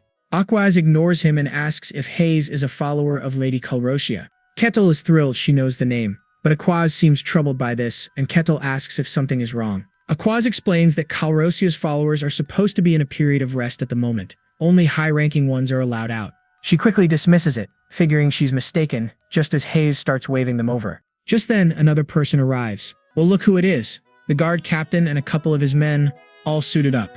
Kettle, the social butterfly, greets him with a huge grin. Aquaz looks like she's had enough of his nonsense. Meanwhile, poor Hayes looks completely overwhelmed by this super team of doom. The guard captain formally welcomes everyone who accepted the request, and without further ado, they set off. Alright, so the party sets off for the village. Kettle looks around at the whole squad and is like, hey, this kind of feels like a raid. He spots Aquaz looking anxious and asks, does this mean the time of your prophecy has finally come? She says the gods haven't given her a specific time and this could all just be bad cell service with the village. But Kettle isn't letting it go. He presses her, pointing out that there's still a possibility. Because that's what the prophecy said, that a great evil is about to descend on the world. And Kettle's reaction to this world-ending news? A tiny smile. He's actually thinking, a great evil, huh? My man is way too excited for this. A few hours later, the party finally arrives at their destination. The guard captain announces they've reached the village entrance. And folks, it is completely, utterly silent. Like horror movie silent. He asks Aquaz for a vibe check and she confirms his fears. She can't sense a single person in there. Not one. One of the guards suggests maybe they all just packed up and left. So the captain orders everyone to spread out and start looking for clues. The team gets ready to move, but the captain is thinking what we're all thinking. How do 100 people just vanish into thin air? He's determined to get to the bottom of it, ordering the search to begin. There has to be something here. And almost immediately, one of the guys finds something. Captain, he yells. Over here, there's food on the table. The captain assumes they left it when they fled, but the soldier yells back, no, that's not it. The food is still warm. And freeze frame. The gears in the captain's head are turning, and he does not like the horrifying picture they're painting. This is seriously bad. The village went dark days ago, and every single person they sent to check on it has completely disappeared. Back in the house, the mercenary confirms it. They found zero trace of anyone leaving or trying to hide. With a grim expression, the captain tells him to keep searching. This whole situation is just plain wrong. Everywhere they look, it's the same creepy story. Signs of life happening just moments ago, but not a single living soul to be found. Another soldier reports back saying there's proof people were here, but absolutely no sign of where they went. It's like they just evaporated. The captain turns to Aquaz, desperate for an answer, but she's clueless. So he looks to Kettle for a big brain idea. Kettle confirms he hasn't found anything either. He can't sense a single presence. Super helpful, my man. Just as the captain's about to lose it, Kettle casually suggests, why don't we just ask someone who knows? The captain's brain just blue screen. Kettle looks at them all like they're crazy. Didn't you notice? He says, there's someone else here. The captain starts panicking, realizing he means a new person. And right on cue, a mysterious woman appears across the way with a very smug smirk. Well now, isn't this interesting? She says, pretending to be surprised. I thought I was perfectly hidden. How'd you spot me? Kettle walks right up to her with some galaxy brain logic. You weren't there a second ago, and now you are. It's kinda hard to miss. She laughs, explaining her magic is supposed to trick their brains into thinking she was there all along. She even points out that the Inquisitor fell for it. The woman sizes Kettle up, noting he's not a magic user. Her smile gets real sinister. Who are you? She asks. The guard captain's danger senses are screaming. He immediately yells at his troops, everyone, fall back, now. As his men start running for their lives, he realizes Aquaz is just standing there, completely frozen with fear. With a look of pure terror, Aquaz stammers out, I can't sense anything at all from her. And that sends a chill down everyone's spine. If the top-ranked Inquisitor can't get a read on this woman, it can only mean one of two things. Either she isn't evil at all, or she's a demon so ridiculously powerful that her presence is completely undetectable. My money is on option 2, folks. Marcelia lets out a big dramatic sigh, whining that she wanted to follow them around for a while. Bummer. Then her face just melts into this drooling, monstrous grin. Well, I've decided, she purrs. And in a flash, her true form is revealed. And with a wicked grin, she makes a promise, I'll take you as my slave and drag you to hell. With a snap of her fingers, a massive surge of dark magic explodes from her claw. A sphere erupts and she floats into the air, looking down on our terrified party like they're ants. Kettle, Hayes, and even the super serious Inquisitor Aquaz can only stare up in total horror. Their jaws are on the floor. A city guard starts screaming for everyone to run. But it's way too late. A massive purple energy dome slams down from the sky, trapping them all inside. Whoops. The demoness gloats, claiming the whole village is now her personal playground. No one can escape, she purrs. She licks a long, purple nail, her glowing eyes locking onto her victims. You're all my prey now. The crowd is in disbelief. A demon? Here? But Kettle just looks curious. Hayes stammers out that it's a named demon, before immediately collapsing into prayer mode. And Ketel just places a hand on her head and tells her to relax because he's right beside her. She looks up, wondering if she should believe him or not. Ketel crosses his arms and asks, "So anyway, what's the big deal about a demon with a name?" So Hayes has to give him the lore dump. See, most things people call demons are just weak little fragments of corrupted mana. But some are born from pure darkness itself. They take a name through sheer force of will, basically leveling up their existence. These are true demons, and even the weakest one has enough power to wreck an entire kingdom. So yeah, it's a big deal. So, that's a named demon, Ketel concludes, finally catching on. Hayes just shakily confirms he's right. She recognizes the demon as a Setiar, a legendary baddie from centuries ago. What is she doing in this random village? Ketel approaches the energy barrier, wondering if he can just punch his way out. Hayes explains that it's unbreakable. The only way out is to take her down. He taps the shimmering wall, a look of understanding on his face. I see. Suddenly, the barrier starts cracking where he touched it. But hold up, that would mean an end to the fun. He starts waving his arms around like a total idiot, hiding the crack from Hayes and laughing. A completely baffled Hayes asks what he's doing. He just gives her a cheerful thumbs up and says nothing at all. Okay, the scene shifts back to the battle. Asura taunts the Inquisitor, asking if she enjoyed the little game she played with the village. Aquaz remembers the abandoned village, where meals were left half-eaten, to think that this was nothing more than a demon's mischief. She grits her teeth, absolutely disgusted by this demon who toys with human lives just for fun. Meanwhile, Ketel is literally watching their epic psychic battle with 3D glasses and a bucket of popcorn. I cannot make this up. Aquaz's mind is racing. Summoning a named demon requires a huge sacrifice, way more than a single village of people. And for a being that powerful to set up her territory without anyone noticing, that should be completely impossible. A CTR just smirks under a blood-red moon, taunting, "You really thought I was going to tell you my master plan?" Aquaz clenches her fist, declaring, "Foul corruption dares to defile the earth." She's going full righteous warrior mode. The demon just throws her head back and cackles. Corruption? Filth? She's loving this. "Hey, dog of God," she sneers, "do you really think your little god can save you from me?" "The world is fracturing," a C-tier proclaims. "This world doesn't just belong to you guys anymore." See, ages ago, there was an ancient war where gods and humans teamed up to fight against evil. In the end, the good guys won, and all the demons got banished from the world. A classic tale. "From the foul depths of hell, I have awaited this very day," she snarls, a terrifying grin spreading across her face. And now for the big reveal. I am a Setiar, the demon of gravity. Okay, that's a pretty cool title. She vows to wash away the shame of her old defeat and drench the entire world in evil. Aquaz retorts, calling her a disgusting creature and declaring the world belongs only to the gods and humans. Therefore, evil shall return to its rightful place. She raises her hand, summoning a brilliant holy light. Calling upon her god, she's engulfed in a massive pillar of holy energy.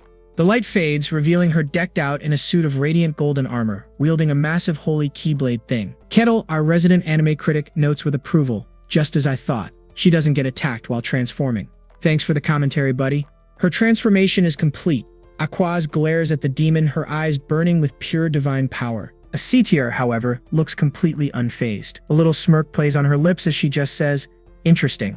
"Fine," she says, crushing a sphere of dark energy in her hand and summoning a massive demonic scythe of her own. "Let's do this, dog of the gods." Aquaz, calling her an insolent wretch, launches herself forward to attack. The two powers collide in a blinding flash of holy gold against demonic purple. Here we go. The impact creates a massive shockwave, tearing the battlefield apart. When the dust finally settles, a Satyr has caught Aquaz's giant weapon with her bare, clawed hand. Uh-oh. She mocks the Inquisitor. "You've lost your dignity in battle. Don't hunting dogs know any better?" Aquaz's eye twitches in fury. Her rage is reaching a boiling point. "Are you done yapping?" Oh, she is done barking. Aquaz slams down, cloaked in holy golden light, absolutely ready to throw hands with this demoness. But then suddenly, a Satyr disappears, shocking the Inquisitor. Out of the darkness, a voice just whispers, "I'm here." A Satyr lunges from behind, and Aquaz barely gets her golden shield up in time. The demon's claws slams into her shield as she grins and says, "Get crushed." A massive wave of dark energy erupts, sending our poor Inquisitor flying backward across the pavement. Aquaz digs her heels in, literally grinding a trench in the street. She is struggling hard to hold on against this crazy assault. Her shield starts cracking under the pressure. So naturally, she starts reciting scripture. "For none may trespass upon the light of radiance." Okay, Bible study mid-fight. Bold move. And what do you know? It works.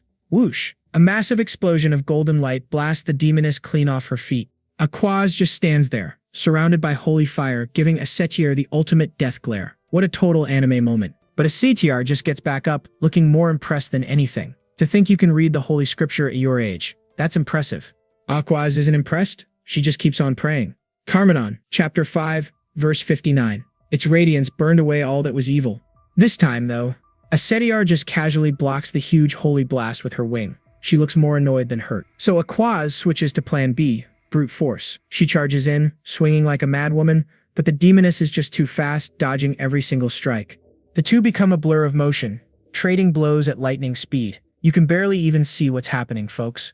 And you can see the difference right here. Aquaz is straining, sweating bullets. Meanwhile, Asetiar is grinning like she's having the time of her life. Their weapons lock in a massive clash. Boom! The shockwave just rips through the city streets, tearing everything apart. And what about the rest of the party? Oh, they're just screaming in terror as they get yeeted by the shockwave. Meanwhile, back at the main event, these two powerhouses are still locked in a brutal, close-quarter struggle. But then you've got this guy, Kettle, just watching the whole thing with a big, goofy smile on his face. He's clearly enjoying the show. Hayes, the cleric, runs over to him, totally panicking. Lord Kettle, can't you help Lady Aquaz? He's practically begging. Kettle just glances down and casually goes, I probably could, but why should I? Hayes' face says it all. What the heck, dude? His logic? It's not his problem, so why should he interfere and ruin such a good fight? This guy is not a team player. He even admits he's itching to fight a demon himself, but for now he's happy to just watch the show. He's treating this like pay-per-view. Poor Hayes is completely floored. His brain just short-circuited. This is not how a hero is supposed to act. While they're having that little chat, the battle of light versus darkness rages on, ending in another spectacular explosion. Asetiar parries another blow and sneers. So you really are God's hunting dog. She's back to the dog insults. Even so, my strength is superior. But Aquaz gets the drop on her, thinking to herself that demonic power can never truly oppose the gods. Oh, famous last words, maybe. Asetiar realizes this is turning into a stalemate. If this keeps up, they'll be here all day. She needs an advantage, and fast. So what does she do? She pulls a classic villain move and rockets straight for the defenseless party members. You know, the ones who were screaming earlier. Aquaz screams a warning, trying to stop her, but it is way too late. Asetiar is just too fast. The demoness unleashes a devastating attack right at the helpless adventurers. What a dirty move. And once again, the party members are just screaming in agony as holy and demonic energy explodes all around them. They're having a really bad day. Aquaz is furious, gritting her teeth as she desperately blocks the blast aimed at her very useless comrades. Her eyes are glowing with pure divine rage as she screams, "Filthy creature." Oh, now she's really mad. Asetiar just laughs right in her face. You really expected a demon to play fair? Well, she's got a point. That was a rookie mistake. Aquaz is absolutely livid. Her eyes are glowing with power and she starts chanting again. Looks like she's about to pull out her ultimate move. And there it is. Spitting a holy verse, Aquaz unleashes a massive torrent of golden power. She pops a radiant sanctuary, yelling for her completely useless companions to get inside. But watching from the shadows, the demoness Asetiar is having a great time with this little show. She taunts them for wasting such a big spell, but Aquaz, eyes blazing, just tells her to shut up. Asetiar just smirks. Oh, she loves getting a reaction. Yes, that's the look I wanted to see. Alright, enough talk. The two of them charge each other head-on. Aquaz swings her massive cross-shaped weapon, painting the air with a powerful golden arc. Asetiar dodges like it's nothing, reappearing above her. Death is nothing more than death itself. Okay, sure. She closes the distance in a flash, whispering that no one will remember Aquaz's noble sacrifice. She throws a kick, sneering that Aquaz will only bring shame to her god. Then comes the classic villain offer. Drop the shield, protecting your friends, and maybe she'll let her win. What do you say? But Aquaz sees right through it, calling out her cheap parlor tricks.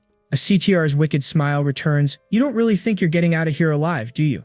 Aquaz just readies her stance, declaring that she's heard enough of this nonsense. The demoness's grin widens. Fine, then die like a good little martyr. She unleashes a massive pillar of dark energy, forcing Aquaz to brace against the raw power. And then suddenly Asetiar appears right in front of her, moving faster than the eye can see. What? Before she can even blink, the demoness strikes. Boom! A massive explosion of energy sends the poor Inquisitor flying backward. Aquaz looks up in shock and pain as Asetiar closes in for another attack, way too fast to stop. Tendrils of dark energy whip around Aquaz, trapping her completely. She doesn't get it. Her sanctuary should be pushing back the darkness, but it's being totally overwhelmed. Asetiar's voice cuts through the chaos. Enough. I'm sick of hearing your god's boring verses. She smashes a fist right into Aquaz's stomach, shattering her golden aura. As Asetiar moves in for another hit, Aquaz barely manages to raise her shield to block. But it's no use. His shield can't hold and explodes into a shower of golden glitter. Asetiar's energy blade slices through her armor. She catches the shield's crystal core as Aquaz screams in pain. And just like that, Aquaz is completely defeated, bound by dark magic and writhing in agony. With the Inquisitor down, the golden dome protecting the others begins to crack, then shatters completely. The party is exposed and terrified. Welp, looks like it's game over for them. Asatir grins at them. Don't worry, I'll save you all for dessert. But first, she turns back to Aquaz. I wonder what a noble hound of God tastes like. Just as she opens her fanged mouth to take a bite, a calm voice commands, stop. A hand clamps down on her face, stopping her cold. It's Kettle, that's far enough. The demoness is completely stunned. She's just like, what? How? Kettle stands there, effortlessly holding her back. She's in disbelief. She couldn't even sense his presence. With a casual flick of his wrist, he sends the powerful demoness flying across the square. Bam. Kettle just stands over the fallen Inquisitor, asking, are you all right? Aquaz looks up, completely stunned. She remembers this is the guy who defeated Swordmaster Kane. But even as she's processing this, a menacing presence makes itself known. Oh, she's back. The demoness Asitr glares at the two of them, and she is not happy. Picking herself up from the rubble, she growls, insolent barbarian. Her eyes are burning with fury as she screams, how dare you interfere with my meal? Kettle coolly crosses his arms. She's my friend, I can't just let her die. Asitr scoffs, saying she was going to keep him as a toy. But Kettle just deadpans, I have no intention of becoming your toy. With a wicked grin, she asks, really? Before summoning a massive purple scythe, then you'll just have to die. But just then, someone commands, step aside. It's Aquaz, and she's insisting that Kettle can't beat a demon. He assures her he's strong, but she argues back. No, this is not about being strong or weak. She explains that only divine power can banish a demon. It's like a fundamental rule of the universe. Especially inside a demon's territory, she warns. You can't just hope for a lucky miracle. Kettle just murmurs to himself, so only gods can oppose demons? He glances at her weakened state and points out, but even if that's true, you don't look like you're in any condition to fight. Despite her fatigue, she grits her teeth, but I must do it. I serve the gods, and I stand against evil. Kettle watches her, looking genuinely impressed. So this is the will of someone who serves the divine? Impressive, he says with a smile and a pat on the head. But leave this to me. Aquaz is completely bewildered. Kettle just grins. I've been wanting to fight a demon myself. Asitr is not impressed. You really don't get it. I told you that you cannot defeat me. Kettle's smile just widens. Would you care to test that theory? Asitr licks her sharp teeth, loving this. I want to see your eyes twist in agony. She leaps into the air and vanishes. In a split second, a wormhole opens right in front of Kettle, and there she is. She plummets towards him, claws out, and a crazy look in her eyes. Watching in horror, all Aquaz can do is scream, no. Asitr grins triumphantly as if thinking, I've got you now. But hold up. Kettle's fist connects squarely with Asitr's face. Bam. The demoness is sent flying, her head obliterated. And Aquaz just stands there, her brain completely short-circuited. Huh? Aquaz is still trying to process what just happened. Did my guy Kettle really just one-punch a demon's head into next Tuesday? Kettle, on the other hand, looks almost bored. He's just standing there like he's wondering if what he did was even possible. He glances over at the headless demon, and his eyes suddenly go wide. Wait a minute. In a flash of dark energy, her entire body regenerates from absolutely nothing. She's back. But Kettle just grins, finding this whole thing fascinating. So even if your head is crushed, it regenerates. Asitr is absolutely furious, but also confused. What are you exactly? Kettle scratches his head and gives the most troll answer imaginable. I am just an ordinary barbarian. Yeah, she's not buying that for a second. Don't make me laugh. She can't sense any magic or aura from him at all. It feels like he's just a regular dude, which makes zero sense. Alright then, if he won't talk, she'll just have to beat the answer out of him.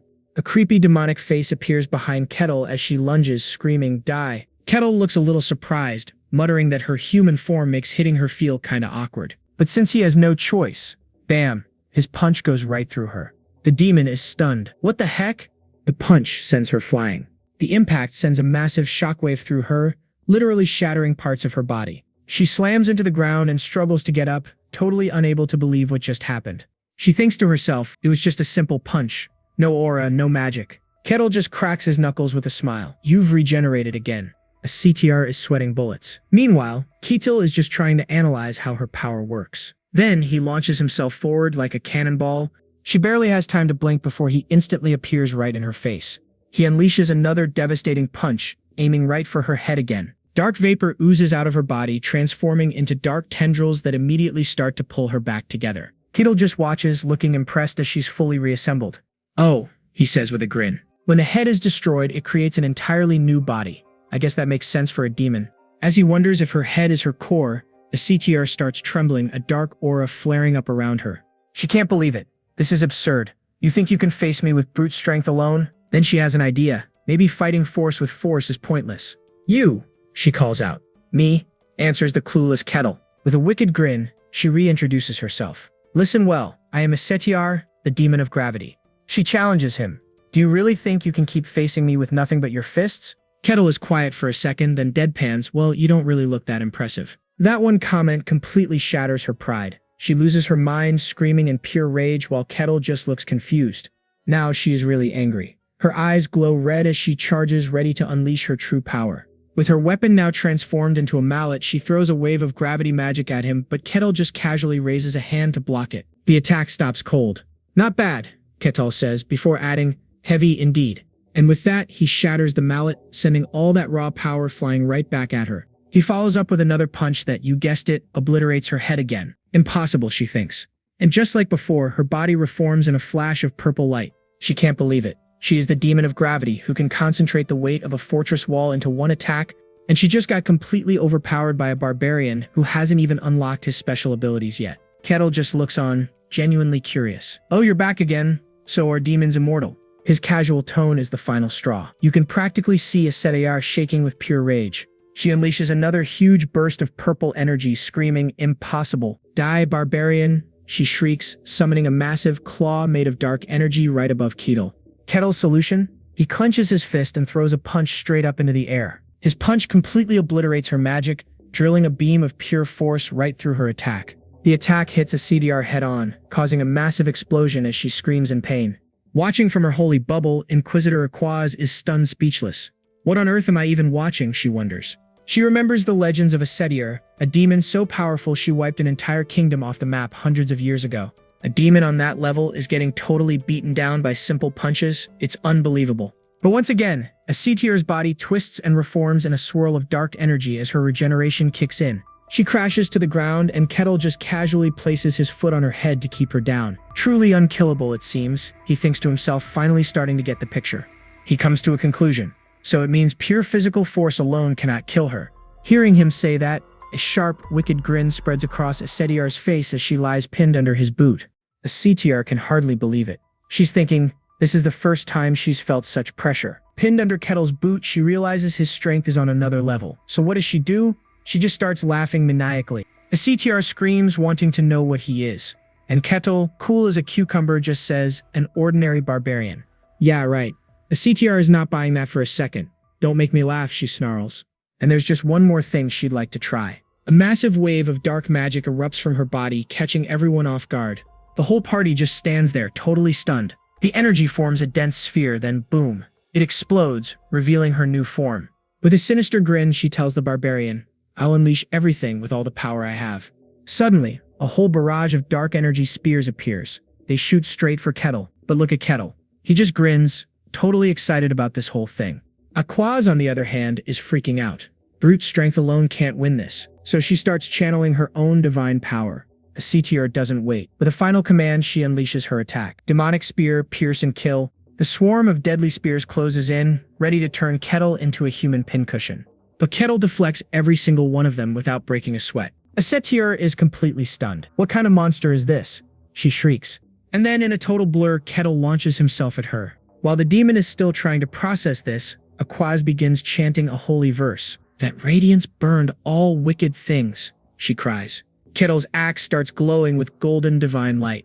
Kettle actually looks impressed for a second. He's intrigued by this so-called power of a god. Strike her down now. Aquaz shouts from below. Okay, fine. He wanted to observe the demon a bit longer, but he knows time's up. So long, demon, he says, slashing the axe across her chest. And what do you know? The holy power smashes right through her. The demon can't believe her eyes. And in her final moment, Asura thinks to herself, I lost. The divine energy completely engulfs the demon. She gets slammed into the ground. Kettle stands over the crater, smiling. Thanks, I had fun, he says. What a Chad. As her body starts to fade, she just chuckles. It's a shame, but it wasn't for nothing. Because I confirmed something like you exists on the surface. She asks for his name, and before Aquaz could stop him, our boy Kettle just gives it to her. Aquaz starts screaming, no, don't, but it's too late. Oopsie, was all Kettle could say. Asura's face cracks into a terrifying grin. She's broadcasting a message straight to the underworld. All beings of hell, Etch the name of the barbarian Kettle into your memory. Aquaz collapses in despair. Deep in hell, countless demonic eyes snap open, all looking at our world. A horrifying, writhing mass of eyes begins to focus. They are perceiving the being known as Kettle. And while Kettle stands there looking confused, this mass of demonic perception appears right in front of him. A Sitir's voice laughs out, "Barbarian, you now belong to us." The eye monster lunges forward and pierces right through Kettle's body. Suddenly they're all like, huh, they can't even pierce through Kettle's body. What the heck is this? A giant shadowy hand just reaches out and plucks it. Poof, it dissolves into dust. Back in the real world, Kettle just blinks, completely unfazed by all this. What did she just do? He wonders, touching his chest. Felt like something entered my body. The tiny remnant of the demon is horrified. It can't understand why its darkness failed to take root. Kettle just sees the last bit of dark energy on the ground and casually kicks it away like it's dust. Meanwhile, Aquaz and Hayes are completely losing their minds. They are screaming in total disbelief. But Kettle? He's just stretching like he finished a morning jog. He is totally relaxed as the energy fades. He turns to his stunned friends with a satisfied smile, and he asks the only thing on his mind, "So, is the request complete?" "You bet it is, our favorite barbarian friend." While our heroes are having a nice little post-battle chat, news of the incident is spreading through the Barkan territory like an out-of-control wildfire. A paperboy is shouting at the top of his lungs, "Extra, extra, we got news from the village that went dark." And you better believe the citizens are snatching these papers up, their eyes going wide with total shock. The headline drops a massive bombshell. A named Demon Esitir showed up right after that whole lich mess. Lord Barkan is having a full-blown meltdown, slamming his fists on his throne. What is happening? Why is my tiny territory suddenly the center of a biblical apocalypse? The poor guy can't wrap his head around it. A legendary demon from the history books just decided to pop in for a visit. His guard captain reports that the rumors are already out of control, but luckily they have a bit of good news to spin. The official story, wink wink, is that the Sun God's Inquisitor showed up just in time and successfully kicked the demon out. Barkan knows they're in damage control mode now. One wrong move and this whole situation could explode. Meanwhile, Kettle is having a chat with his new bestie, asking why everyone seems on edge. "Well, it's not a small matter," Aquaz replies. He asks if she's leaving already, telling her she should probably rest a bit more, but she's all business. "No, I can't waste a single second. The Holy Land must know about this immediately." Kettle just shrugs. "All right, if you say so, I'm not going to stop you." But just as he turns to go, she calls his name, stopping him in his tracks. She gives a slight bow. "Thank you for saving me. Without you, I would have become that demon's chew toy." Kettle, in typical Kettle fashion, just waves it off. "Don't worry about it." He says it was no big deal. "I was just saving a friend." Then he turns back with that $1,000,000 grin. "Hey, we're friends now, right?" Aquaz is completely stunned. Her brain just short-circuited. A barbarian and a divine inquisitor. As friends? She reminds him of her title, the Sun God's Inquisitor. Like that's supposed to scare him off. Kettle's response is just perfect. "Is there a reason I shouldn't be?" His pure, honest confusion just melts all her defenses. The guy is just too wholesome. He laughs it off. "See? Then it doesn't matter." A tiny smile finally breaks through her serious expression. "You're right." Now that they're officially besties, Kettle has a question for her. "So, is it really a bad idea to tell a demon your name?" Aquaz's face gets serious again. It's because of something called the brand. "All right, folks, get your notebooks out. It's lore time." She explains demons use names to carve a dark mark on your soul. Basically, it's like putting a giant neon sign on your back that says free lunch for every evil thing in the area. If you get branded, you either need a holy power wash to clean it off, or you end up as demon food. Not great options. Kettle looks confused, pointing to himself. "Wait, so did I get one of those?" Aquaz shakes her head. "No, surprisingly, you weren't branded, Kettle." However, she says with a grim look, "Your name is probably trending on Hell's social media right now." But she tells him not to freak out. Without the brand, they know his name, but they don't have his address. So unless you run into them on the street, you should be fine. Kettle actually finds this whole thing fascinating, especially that his fists of fury didn't just instantly delete the demon. Aquaz just sighs. That's just how demons are. And here we go. History lesson part 2. Long ago, the gods created humans. Humans were kind of dumb and just did whatever they wanted, and the gods were like, let them figure it out. Then, some mysterious interdimensional party crashers took an interest in the human world. These beings, which we now call demons, crossed over and started causing all sorts of trouble. The gods couldn't just sit back and watch their creations get destroyed, so they finally decided to step in. They teamed up with humanity and kicked them back to their own dimension. After that, humans built a bunch of churches to thank their saviors, and things were pretty good for a while. But of course, the demons slowly started creeping back into the human realm. So the gods gave some of their power to their most loyal followers, because only holy power can truly hurt these things. Kittle finally gets it. They can't be killed by normal attacks because they're basically aliens from another dimension. Aquaz nods. Exactly. They were never a part of this world's ecosystem. Kittle figures it would be a huge pain if these things started showing up all the time. Aquaz reassures him that the big-name demons can't just pop in whenever they feel like it. However, she reveals that the seal on the demon realm seems to be weakening. Dungeon cycles are off and monsters are appearing more often. And this all started happening about a year ago. Kettle freezes. A year ago? The gears in his head start turning. He realizes that's exactly when he was finishing his final quest in that snowy field. Snapping him out of his thoughts, Aquaz says she has to go. As she heads for the door, she invites him to visit her holy order sometime, promising he'll be welcome. He gives her a warm smile. I'd like that a lot. And with that, Aquaz is off, riding away in a carriage to make a report. Even though she's still recovering, she knows she has to get this info to the Saintess as soon as possible. Still, as she rides, there's one question that's bugging her more than anything else. Why in the world did the sun god forget to mention anything about that barbarian? But while Aquaz is left scratching her head, another major player is having a very different kind of day. We find Swordmaster Cain walking through the palace, letting out a heavy sigh. He's grumbling to himself that meeting the Emperor is just completely draining. You know, typical Monday morning meeting with the boss. And right on cue, a smooth voice from behind him says, "You seem to be having a rough time." Cain spins around to find a seriously striking guy with long dark hair dressed like he just stepped out of a gothic romance novel. Now, this isn't just some random pretty boy. This is the great master of the magic tower, the guy who basically runs all magic in the entire world. The master smirks, asking what brings Cain here. Cain, not missing a beat, throws the question right back at him. The master plays it cool, claiming it's a routine visit. Cain, on the other hand, is here to report on his latest mission, and that gets the master's attention. He says, the recon mission to the Demon Realm's Forest of Silence, right? So, how'd that go, he asks. Cain's face immediately turns grim. Not a good sign, folks. He answers with pure dread in his voice. It defied everything we know. It was a horrifying place. He flashes back to the forest, a place where there was absolutely no sound. Even his magical detection skills were useless.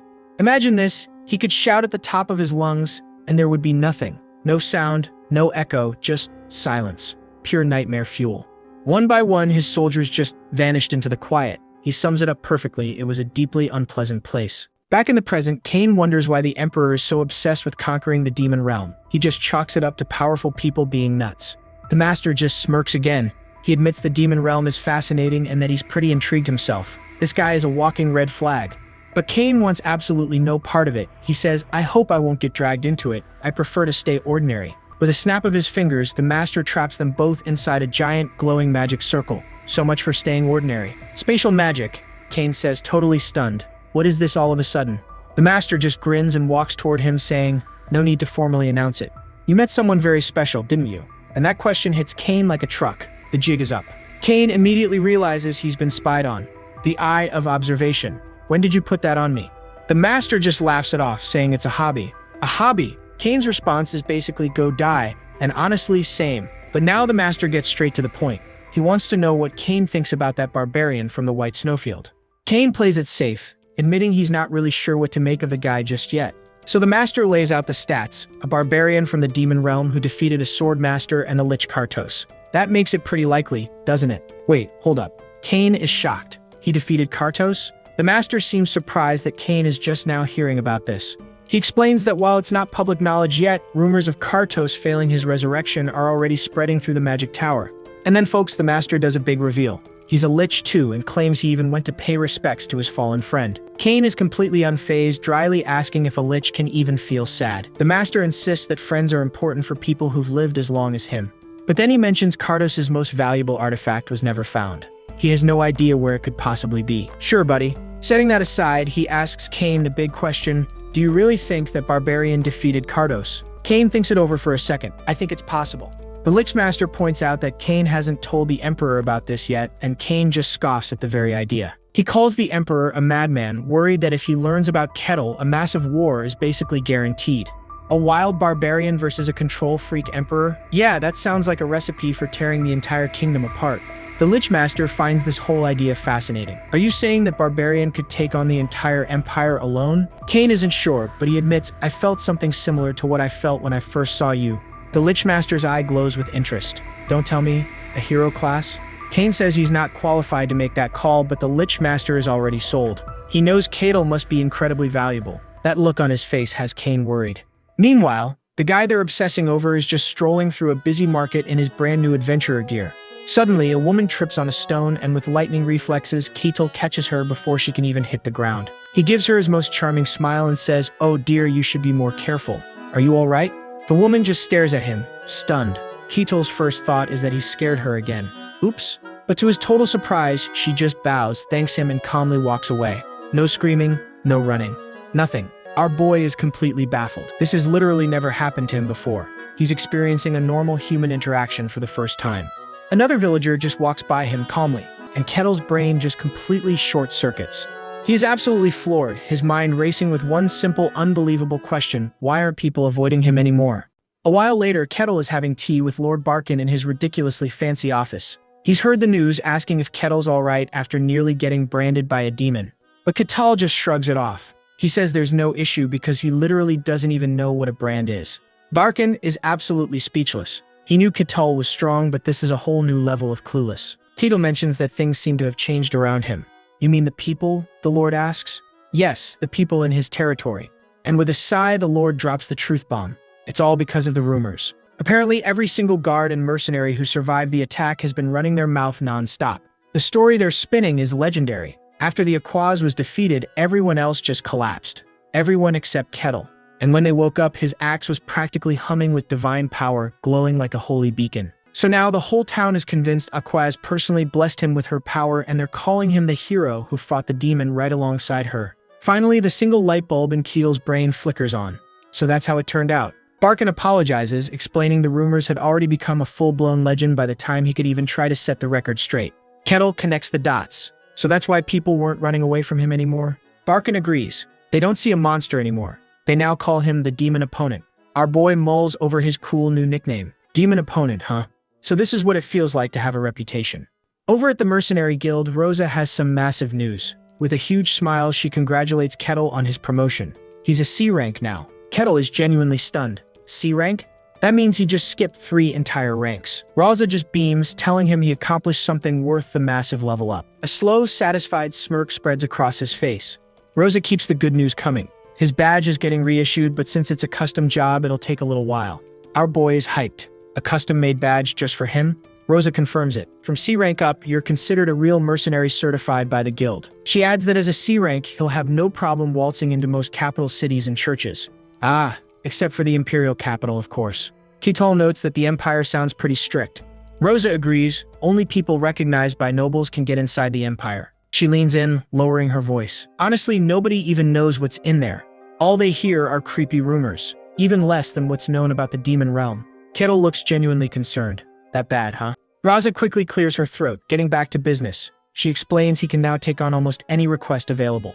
He can even enter A-rank dungeons as long as he has a party. Ketel's eyes practically light up with dollar signs.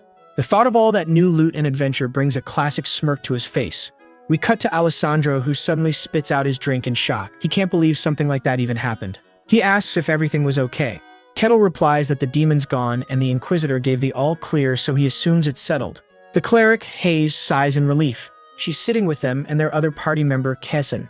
Kessan is super impressed, talking about how amazing the Inquisitor was, but Hayes slams her hands on the table and screams, "No." See, here's a little secret, folks. Hayes didn't actually pass out during the fight. She saw everything. Kittle completely overpowered that demon. Aquaz just swooped in at the very end to steal the credit for a battle that was already won. Trying to change the subject, Kessan asks Kettle what his plan is now that he's a big shot C rank. Kettle just replies coolly that nothing changes. He'll just keep doing his job, but as a C rank now. Kessan is totally blown away by his humility. He thinks that's the most badass thing he's ever heard.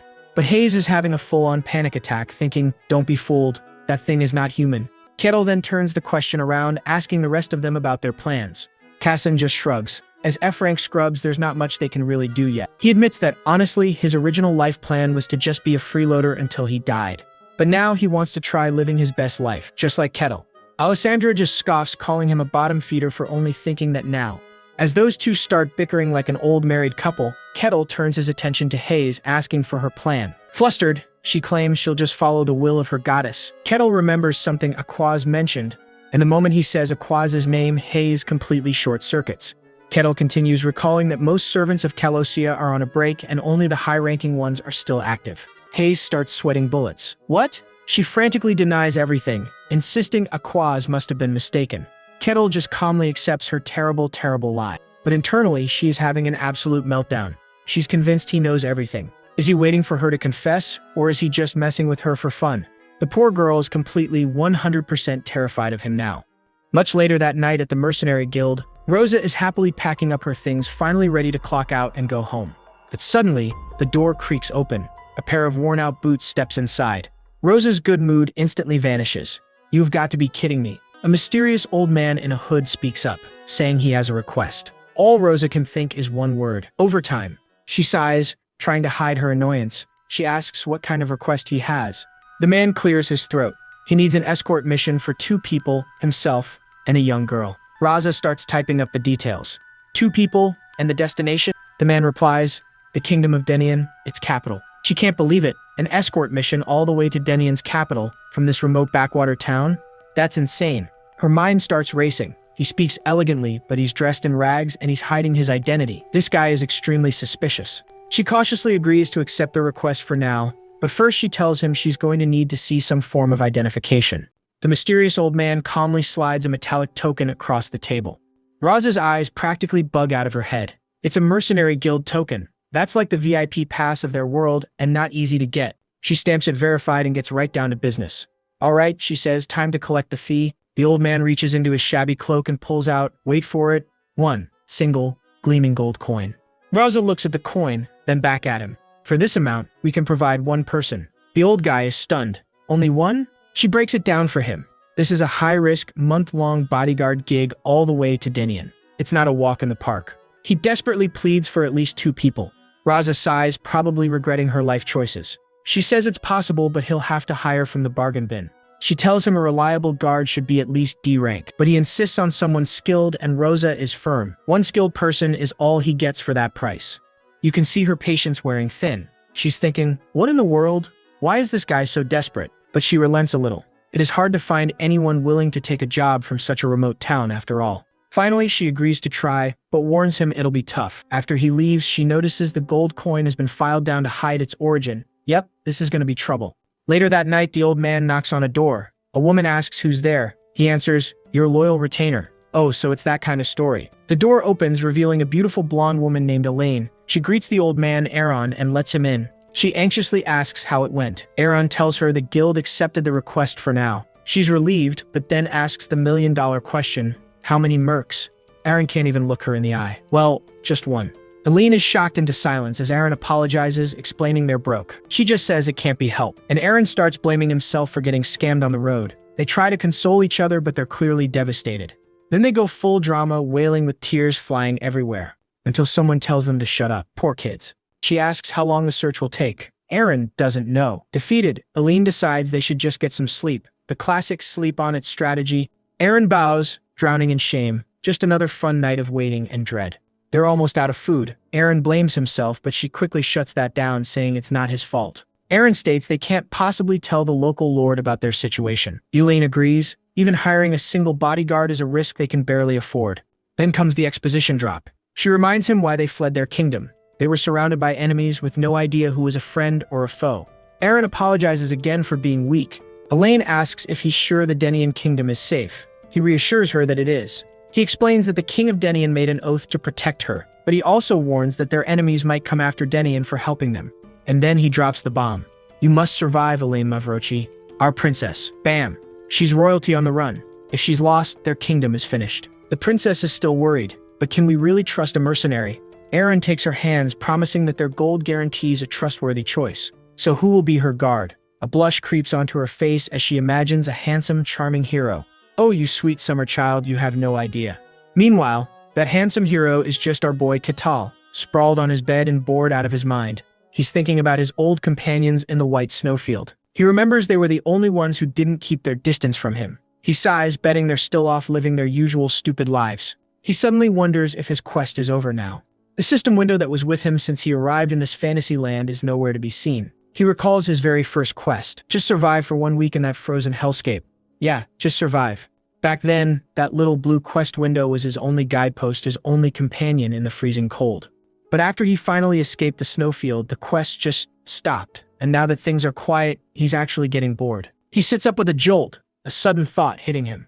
Wait a minute, was the system only for the white snowfield? Looking out at the night, he decides it doesn't matter. Thanks for everything, system window, he thinks. Now I'll enjoy this world however I want. The next day, Kettle is back at the guild, looking sharp in his new gear. Rosa has a job for him, and he perks up. An escort request? Rosa is absolutely beaming. You can tell she is so happy to have found anyone to take this ridiculously sketchy job. So naturally, Kittle wants to know what's so special about this job Rosa is so excited about. She lays it out. It is a D-rank request to escort one woman and an old man to the capital of the Denian kingdom. Sounds easy enough, right? Kettle is not impressed. Rosa warns him it is a long trip and he will have to handle all the preparations himself. He figures it will be a pain, but the pay is unusually high. But there is always a catch. And that ominous tone she is using? Yeah, that definitely gets his attention. With a grim face, Rosa just says it. This request stinks. She even tells him he can refuse it, no questions asked. But Kettle just flashes this massive, sparkly grin. He tells her that is exactly what makes it a good job. Rosa's brain just short-circuits. She will never understand this guy's logic, not in a million years. He glances back at the request form. The destination, Denian Kingdom, rings a bell. A little light bulb goes off in that thick skull of his. He remembers Melina Akasha, the noble lady he rescued from the White Wasteland. She did say to come visit if he was ever in her kingdom, and she even gave him that fancy family crest. With a huge smile, he slams his hand on the table. This is perfect. He will take the request. But the moment he accepts, he sees something from the corner of his eye. And bam! The holographic blue window pops up right in front of his face. Well, look who decided to show up again. It is a new system quest, escort the client to the Denian Kingdom. Our boy is completely stunned. Why did it pop up again? Why now? Of course, Rosa cannot see it. She just sees him staring blankly into space like a weirdo and asks if he is okay. Meanwhile, elsewhere in town, an old man named Aaron bursts through a door to find a young woman. This woman, Elaine, immediately panics, thinking their enemies have finally found them. But Aaron has good news. He announces that the one and only C-rank mercenary in the entire area accepted their job. Elaine's face lights up with pure hope. A C-rank. He tells her the meeting is set for tomorrow. Back with Kettle, he is still trying to process the return of the system window. He sits alone in his room, wondering why the quest stopped when he left the demon realm, only to start up again now. He wonders if the system was not just for the white snowfield after all. Or maybe, just maybe, there is something much bigger going on here. The next day, a dramatic storm rolls in as Elaine and Aaron arrive at the guild to meet their mysterious protector.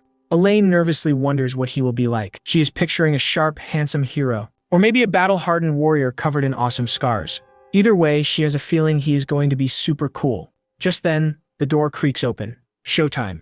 Rosa greets the newcomer, and Elaine looks up with breathless anticipation. And her fantasy instantly shatters. Standing in the doorway is not a hero, but a terrifying, hulking monster with glowing white eyes. Kittle calmly introduces himself, but Elaine is completely frozen in pure terror. The shock is too much. Her eyes roll back into her head, and she faints on the spot. Good thing Aaron was there to catch her. Her guardian glares up at Kettle, demanding to know who the heck he is. Kittle finds this pretty amusing. It has been a while since anyone here looked at him with that much fear. He was getting used to being a hero. Aaron frantically asks Rosa if this is really their guy. She calmly confirms it and begins the formal introduction. She announces this is the one who will be in charge of your escort, Barbarian Kettle Nim. Aaron cannot believe it. A barbarian? He immediately demands a different mercenary. This is just ridiculous. Rosa's expression turns to ice. So you are questioning the decision of our mercenary guild? She asks. Aaron immediately starts to backtrack, but Rosa is not having it. She tells him if he doubts them, the contract is void. As they argue, Kettle sighs. This is becoming a train wreck. Suddenly, a voice cuts in. I'll accept it. Elaine's now conscious and ready to take control. Aaron tries to reason with her, but she is decided. She extends a hand to Kettle, formally introducing herself as Elaine. And with that incredibly awkward handshake, the journey officially begins with Kettle taking the lead. His clients, however, are practicing some extreme social distancing, like a lot of distancing. Kettle finally stops, turning around to ask if they're maybe a little too far back. He figures it's probably a good idea to stay close, for protection. But the two of them immediately start waving their hands like they're trying to land a plane. We're totally fine, really. No one is around, so this distance is perfect. Kettle just shrugs. If they want to be weird about it, that's their problem. So he just turns around and keeps walking, leaving them to eat his dust. Helene watches him go, wondering how in the world she got into this mess. Her mind flashes back to the disaster that was the mercenary guild last night. Kettle had introduced himself with this huge, goofy smile, completely unaware of their sheer terror. Elaine, meanwhile, was pretty sure she was about to have a heart attack. Just trust me, he'd said with a grin. Your safety is 100% guaranteed. All she could do was squeak out a tiny yes while dying on the inside. And back in the present, she's still not convinced this wasn't a terrible, terrible mistake. When night finally falls, Kettle announces it's time to make camp. He checks in on his petrified clients, asking if they're holding up all right. He points out that it's getting too dark to see, which is exactly what they wanted when they left so late. Aaron just nervously agrees, clinging to Elaine's arm like a security blanket. Kettle finally realizes that the fear people have of his kind is pretty deep. Anyway, he casually reaches for a pouch on his belt to set up camp. And then, poof, he throws out a magical item and a full-size tent just appears. Aaron and Elaine's brains just completely short-circuit on the spot. An artifact? They scream. How does a barbarian have something like that? Kettle's just confused. Oh, this thing, he asks, looking at the tent. I got it, after grinding a bunch of requests, he explains, like it's just some common loot drop. His casual answer only makes them freak out even more. You can almost see the smoke coming out of their ears. He offers them the tent, but Elaine nervously asks what he's going to do. Kettle just scoffs. He's used to sleep outside. Compared to the white snowfields, this was paradise. He then grins and says he'll stand watch all night, mentioning that one time monsters hunted him for a month straight without sleep. Okay, that's a bit too extreme. So he just smiles and tells them to sleep peacefully. Elaine immediately insists they take turns on watch, telling him not to push himself. Kettle tries to refuse, but they are not taking no for an answer. He thinks he's failing to earn their trust. My friend, they're just terrified you'll murder them in their sleep. The next morning, Elaine crawls out of the tent looking like she just wrestled a bear and lost. Aaron didn't do any better. He's basically just a lifeless husk propped against the tent. She stumbles out of the tent, clutching her stomach as it growls loud enough to wake the dead. Kettle overhears her. Hungry? He asks. Hang on, I'll whip something up for you. Elaine just stares at him, her brain buffering. It does not compute. And to her absolute shock, the walking mountain of muscle starts cooking with the skill of a master chef. She can't believe what she's seeing. A barbarian cooking? Is this a prank? Aaron, who's practically drooling, yells out and asks if he actually learned how to cook properly. Kettle just shrugs and calls it a hobby. He flashes back to the snowfields where his people just ripped into raw monster meat. Yum. But our boy was built different. He decided to turn that monster loot into fine dining. The ingredients were so toxic they nearly unalived him, but after tons of trial and error, he mastered it. He proudly declares that there's nowhere on Earth he can't cook a decent meal. Compared to his homeland, cooking out here is basically child's play. He presents them with a perfectly plated shrimp pasta that looks like it's from a 5-star restaurant. Elaine's brain freezes. She panics and says she doesn't like greasy food. Yeah, right. She pulls out some dry jerky instead, and Aaron nervously copies her. Kettle, completely unbothered, says it's a shame and just starts eating the pasta himself. Elaine watches him, her mouth watering, desperately wanting a bite of that deliciousness, but her fear and prejudice win out. She just cannot bring herself to trust a barbarian's cooking. Later, on the third night of their journey, something is clearly wrong with Elaine. She's groaning in pain and her feet are glowing a very ominous shade of red. Aaron rushes to her side, completely panicked. Your Highness, are you all right? 3 days. That's how long Aaron has been watching over a feverish Elaine. Turns out the sheltered princess life didn't quite prepare her for roughing it in the wild. She finally wakes up, mustering a weak smile. Aaron, I'm fine. In fact, she's more worried about him, pointing out he must be exhausted from pulling double duty on watch. But Aaron, ever the gentleman, just smiles it off. I'm all right, he says, even cracking a joke about old men not needing much sleep. Elaine gives him a thankful look before passing out again. The poor girl is completely drained. And as he watches over the sleeping princess, Aaron's face gets dead serious. He sees her as family now. He makes a silent vow to protect her, even if it means he doesn't make it back. The next morning, however, brings the glorious sound of sizzling breakfast. Our dynamic duo are staring, miserably chewing on dry rations, while Kettle grills up a 5-star feast right in front of them. Finally, Elaine has had enough. She shoots to her feet with pure determination, startling poor Aaron. She announces she's stepping away for a moment, and Kettle, with the social grace of a rock, immediately asks, "Bathroom?" He actually apologizes, which completely short-circuits Elaine's brain. A barbarian apologizing does not compute. You can almost see the gears turning in her head. Something just shifted. She turns and starts walking away. Seeing them leave, Kettle finally decides to speak up. I know you don't trust me, but I am your escort, he continues, holding up a perfectly grilled steak. I would appreciate a little trust. Then he hits them with the puppy dog eyes. I'm human too, you know. I can be hurt. Oh, he's good. And boom! The guilt trip hits Aaron like a truck. He's totally flustered, stammering that he understands. With that, Kettle presents the masterpiece. Here, it's venison. Will you eat it? Aaron is completely hypnotized. You can literally see the steak reflected in his eyes. The man has folded. Meanwhile, Elaine has run off to a stream for a good cry, trying to choke down her sad, dry jerky all by herself. She's hungry, her legs are killing her, and she's at her limit. but she's trying to be strong, thinking that Aaron must be having an even harder time. That noble resolve completely shatters, however, when she peeks through the bushes and sees Aaron happily chowing down on that venison. The betrayal. Her most trusted knight, her protector, eating the enemy's food. She whispers his name, completely heartbroken. Busted. Aaron drops his fork and immediately panics. Princess, this is a misunderstanding. Kettle, meanwhile, is just watching this whole soap opera unfold with a curious look. Elaine storms over and grabs Aaron. What isn't true? We promised to be wary of barbarians. Aaron tries to explain that maybe, just maybe, Kettle isn't such a bad guy. But Elaine is not having any of it. That's when Kettle cuts in, turning to a startled Elaine. Ah, right. So that's why you wouldn't eat my food after all. He lays it all out, splitting the night watch. That was because you didn't trust me either, huh? And the accusation just hangs in the air. Our two heroes realize they have messed up big time. Kettle just sighs. He gets it, the world hates his kind, and he knows some other barbarians probably earned that reputation. He knows just saying he's not a barbarian is pointless right now. But then a brilliant idea hits him. A sly grin spreads across his face. Oh yes, this is it. He looks straight at the two of them. There's one thing you're misunderstanding here. And with a smile, he drops the bombshell. I am not a barbarian. And just like that, Kettle lays it all out, leaving his clients completely speechless. Yeah, that'll do it. He leans in, getting all dramatic. To be precise, I was born a barbarian, but I wasn't raised as one. Aaron and Elaine are just standing there, their brains buffering as they try to process this new info. So Kettle starts weaving this super tragic backstory about his tribe being wiped out. He claims a noble adventurer raised him. Then, with a perfectly straight face, he closes his eyes and thinks, of course, I just made all that up. But it doesn't matter. He lands his big point with a charming smile. He might be a barbarian by birth, but he was raised civilized. He tries to act all sincere, but his inner monologue is basically just, it's all nonsense.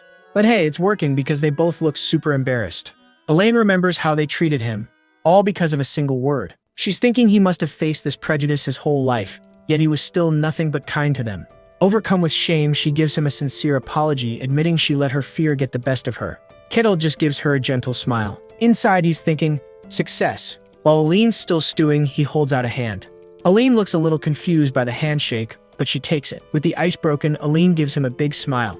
But hold up. From the shadows, a powerful figure is watching them. It's the Tower Master Lich. He's using his eye of observation thingy, but he can't hear them. He's like, yep, Kane was right. That barbarian really is weird. He notes that Kettle seems way more civilized than other barbarians. So naturally, he decides to get a closer look. Bad move, my friend. The second he moves, Kettle's eyes flash. Busted. The Lich freezes, thinking, wait, did he just see me? Elaine sees Kettle stop dead in his tracks. He stares into the trees and says, someone's here, hold on a bit. Before she can even ask what's going on, he tells her he'll be right back. Then, boom, he launches off the ground. In a flash, he closes the distance, appearing right above the completely stunned Lich. Talk about a surprise party? The Lich totally panics and throws up a fire shield just as Kettle crashes down on him. The whole forest explodes. He's in disbelief. That barrier was super strong. But as the dust clears, he sees Kettle standing there without a scratch. Before the Lich can blink, wham! Kettle slams his face into the dirt, growling not to try anything funny. The guy's tough act vanishes instantly. He just starts screaming the first thing that comes to mind. I admire you, Sir Cuddle, which leaves our boy totally baffled. So after getting the guy's name, Patrick, Kettle just drags him back to camp like a naughty kitten. Elaine is super confused. Kettle just casually explains, I don't know, he was stalking us, then suddenly said he's my biggest fan. Held up by his collar, Patrick launches into this whole spiel about how Kettle is his hero and role model. Of course, we know he's bluffing his butt off. His inner monologue reveals he just wants to get close to his target.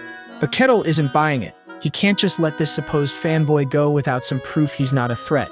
And just like that, Kettle gets a wonderfully terrible idea. With the suspicious mage still in his grip, he lets out a menacing grin and says, this should do it. Our poor Lich is left completely stunned, his mind just screaming, what is happening right now? And Kettle's wonderfully terrible idea? He just ties the guy up. One of the greatest mages in the world. Our poor Lich here had this whole Patrick disguise ready to go for his big spy mission. He really thought he was slick. And that brilliant plan has officially hit a snag. A very, very ropey snag. Kettle gives the rope one last sharp tug, looking way too proud of himself. Yep, that should do it. Then he just turns and announces, all right, let's go, and starts dragging his new captive along like he's taking a very confused poodle for a walk. Patrick's face goes completely white. He's being hauled through the forest like a sack of potatoes, and his dignity is taking a massive hit. He lets out a big sigh.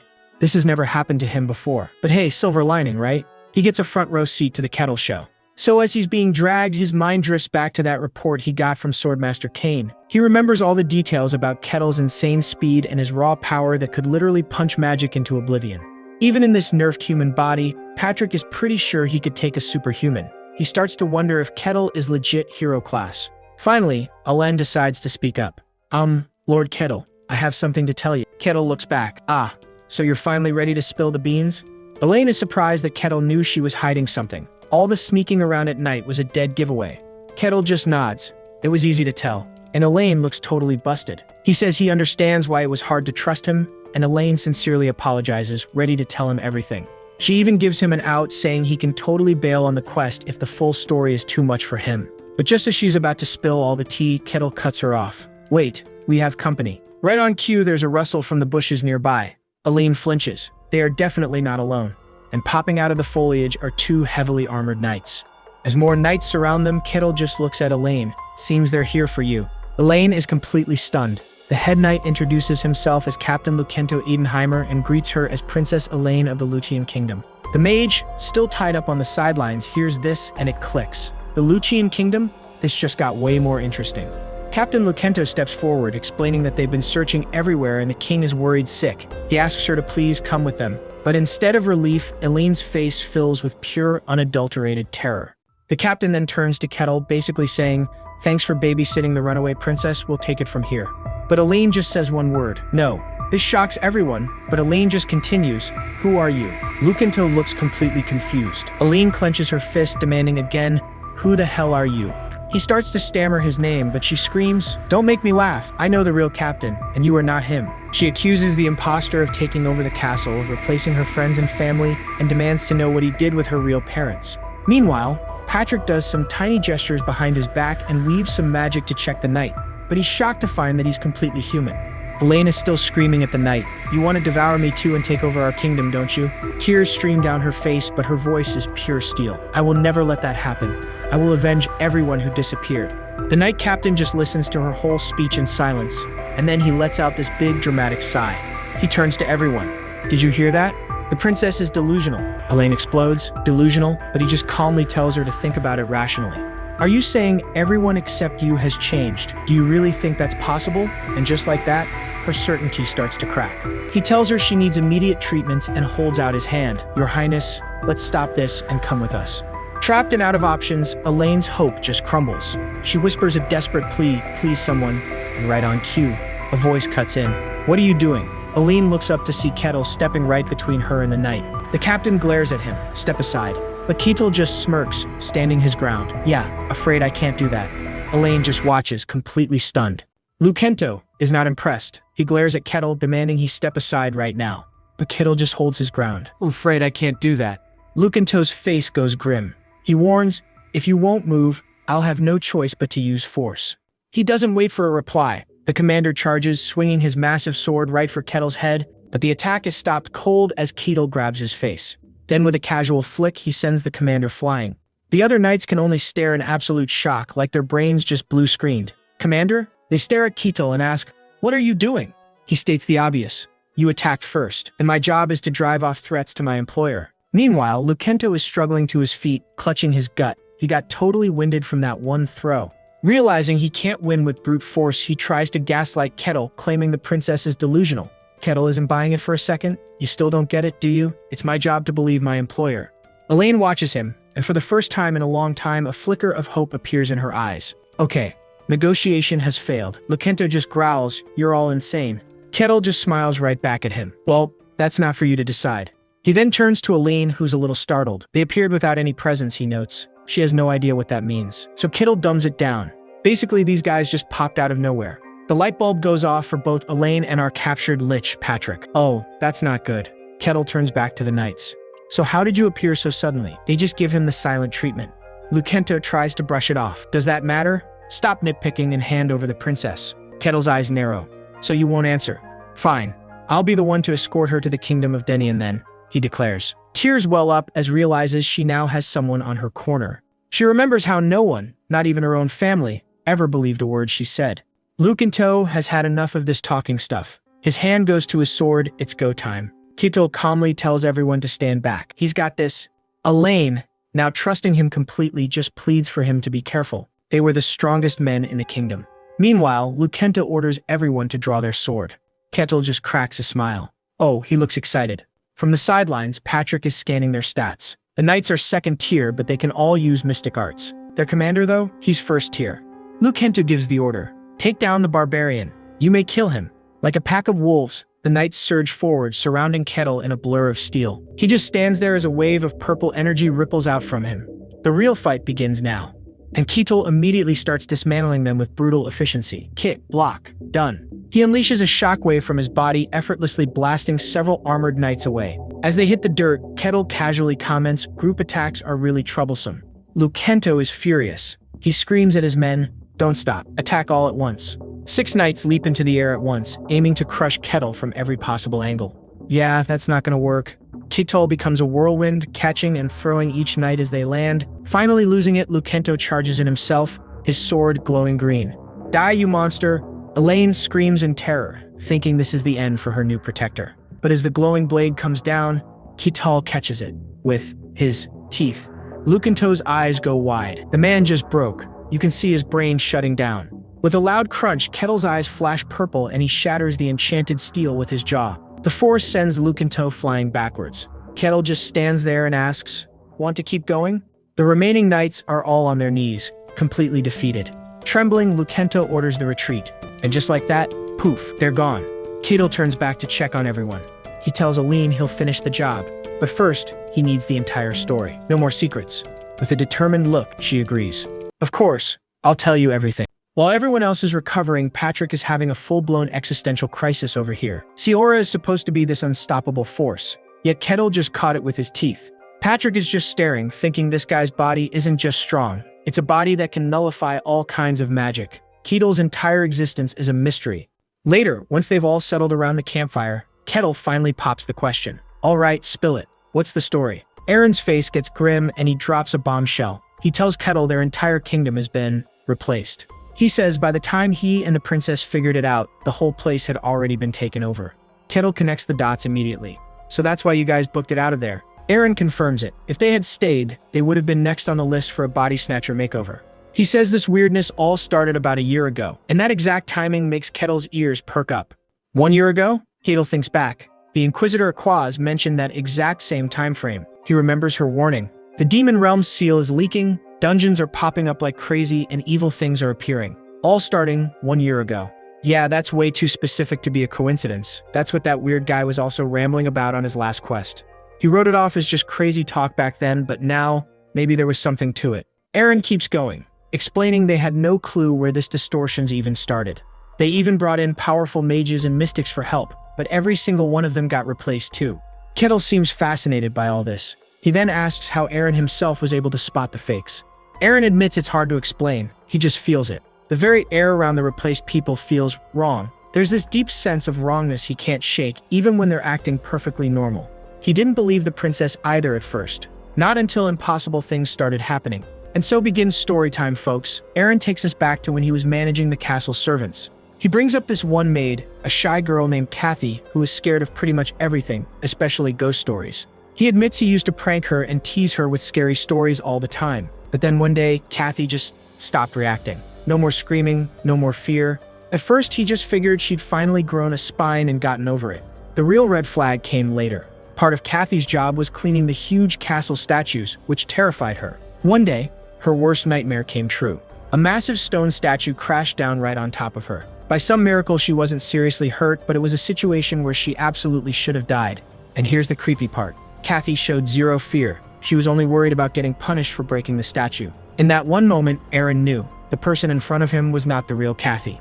Kettle sums it up perfectly. A girl who was scared of everything suddenly stopped being scared of death. Very interesting.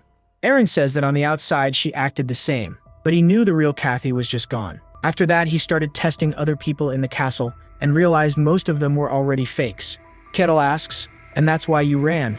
Aaron confirms it. They knew they'd be next if they stuck around. So Kettle asks the next logical question. Why run specifically to the Denian kingdom? Elaine finally speaks up. Because only the king of Denian can issue something called a human declaration. She begins telling an old legend from a time when humans lived among many other races. Apparently, one man wanted a kingdom just for humans, so he made a deal with some nameless god. The god granted him a single powerful ability, the power to know what is human and what is not. After getting this power, the man built a kingdom which eventually became the Denayan kingdom we know today. Elaine finishes explaining that only the descendants of that founder can perform the human declaration. Kettle smiles. Something like that exists, huh? This world is never boring. He tells her it's a solid plan. Elaine looks up at him with tears in her eyes, asking if he's sure he wants to continue. He just gives her a warm smile. Nothing's changed. I made a promise to escort you, and I'm keeping it. Overwhelmed with relief, Elaine clasps her hands together and thanks him from the bottom of her heart. And then she makes a huge promise. If he completes the request, she will grant him any wish his heart desires. Kettle just smoothly accepts, saying he'll look forward to it. This makes Aaron's jaw hit the floor in sheer panic. Later that night, Patrick sidles up to Kettle and asks the million-dollar question. So do you actually believe her story? Kettle glances at him. Not 100%, but I think she's telling the truth. Patrick pushes back, pointing out that those turquoise knights they fought were definitely human. Kettle quietly agrees with him. I think so too. Patrick lays out the stakes for Kettle. He's making an enemy of an entire nation. Just knowing their secret is a death sentence. He asks him straight up, are you really just doing this to fulfill a simple contract? After a long pause, Kettle finally admits, well, that's part of the reason. But then this massive, insane grin spreads across his face as he reveals his real motivation. He says it would be a huge waste to miss out on something this exciting, and Patrick is left completely speechless. Kettle makes it clear. He's in this for the sheer chaotic fun of it all. That's a wrap on this recap. Hit that subscribe button to help us keep pumping out awesome content. Catch you in the next one.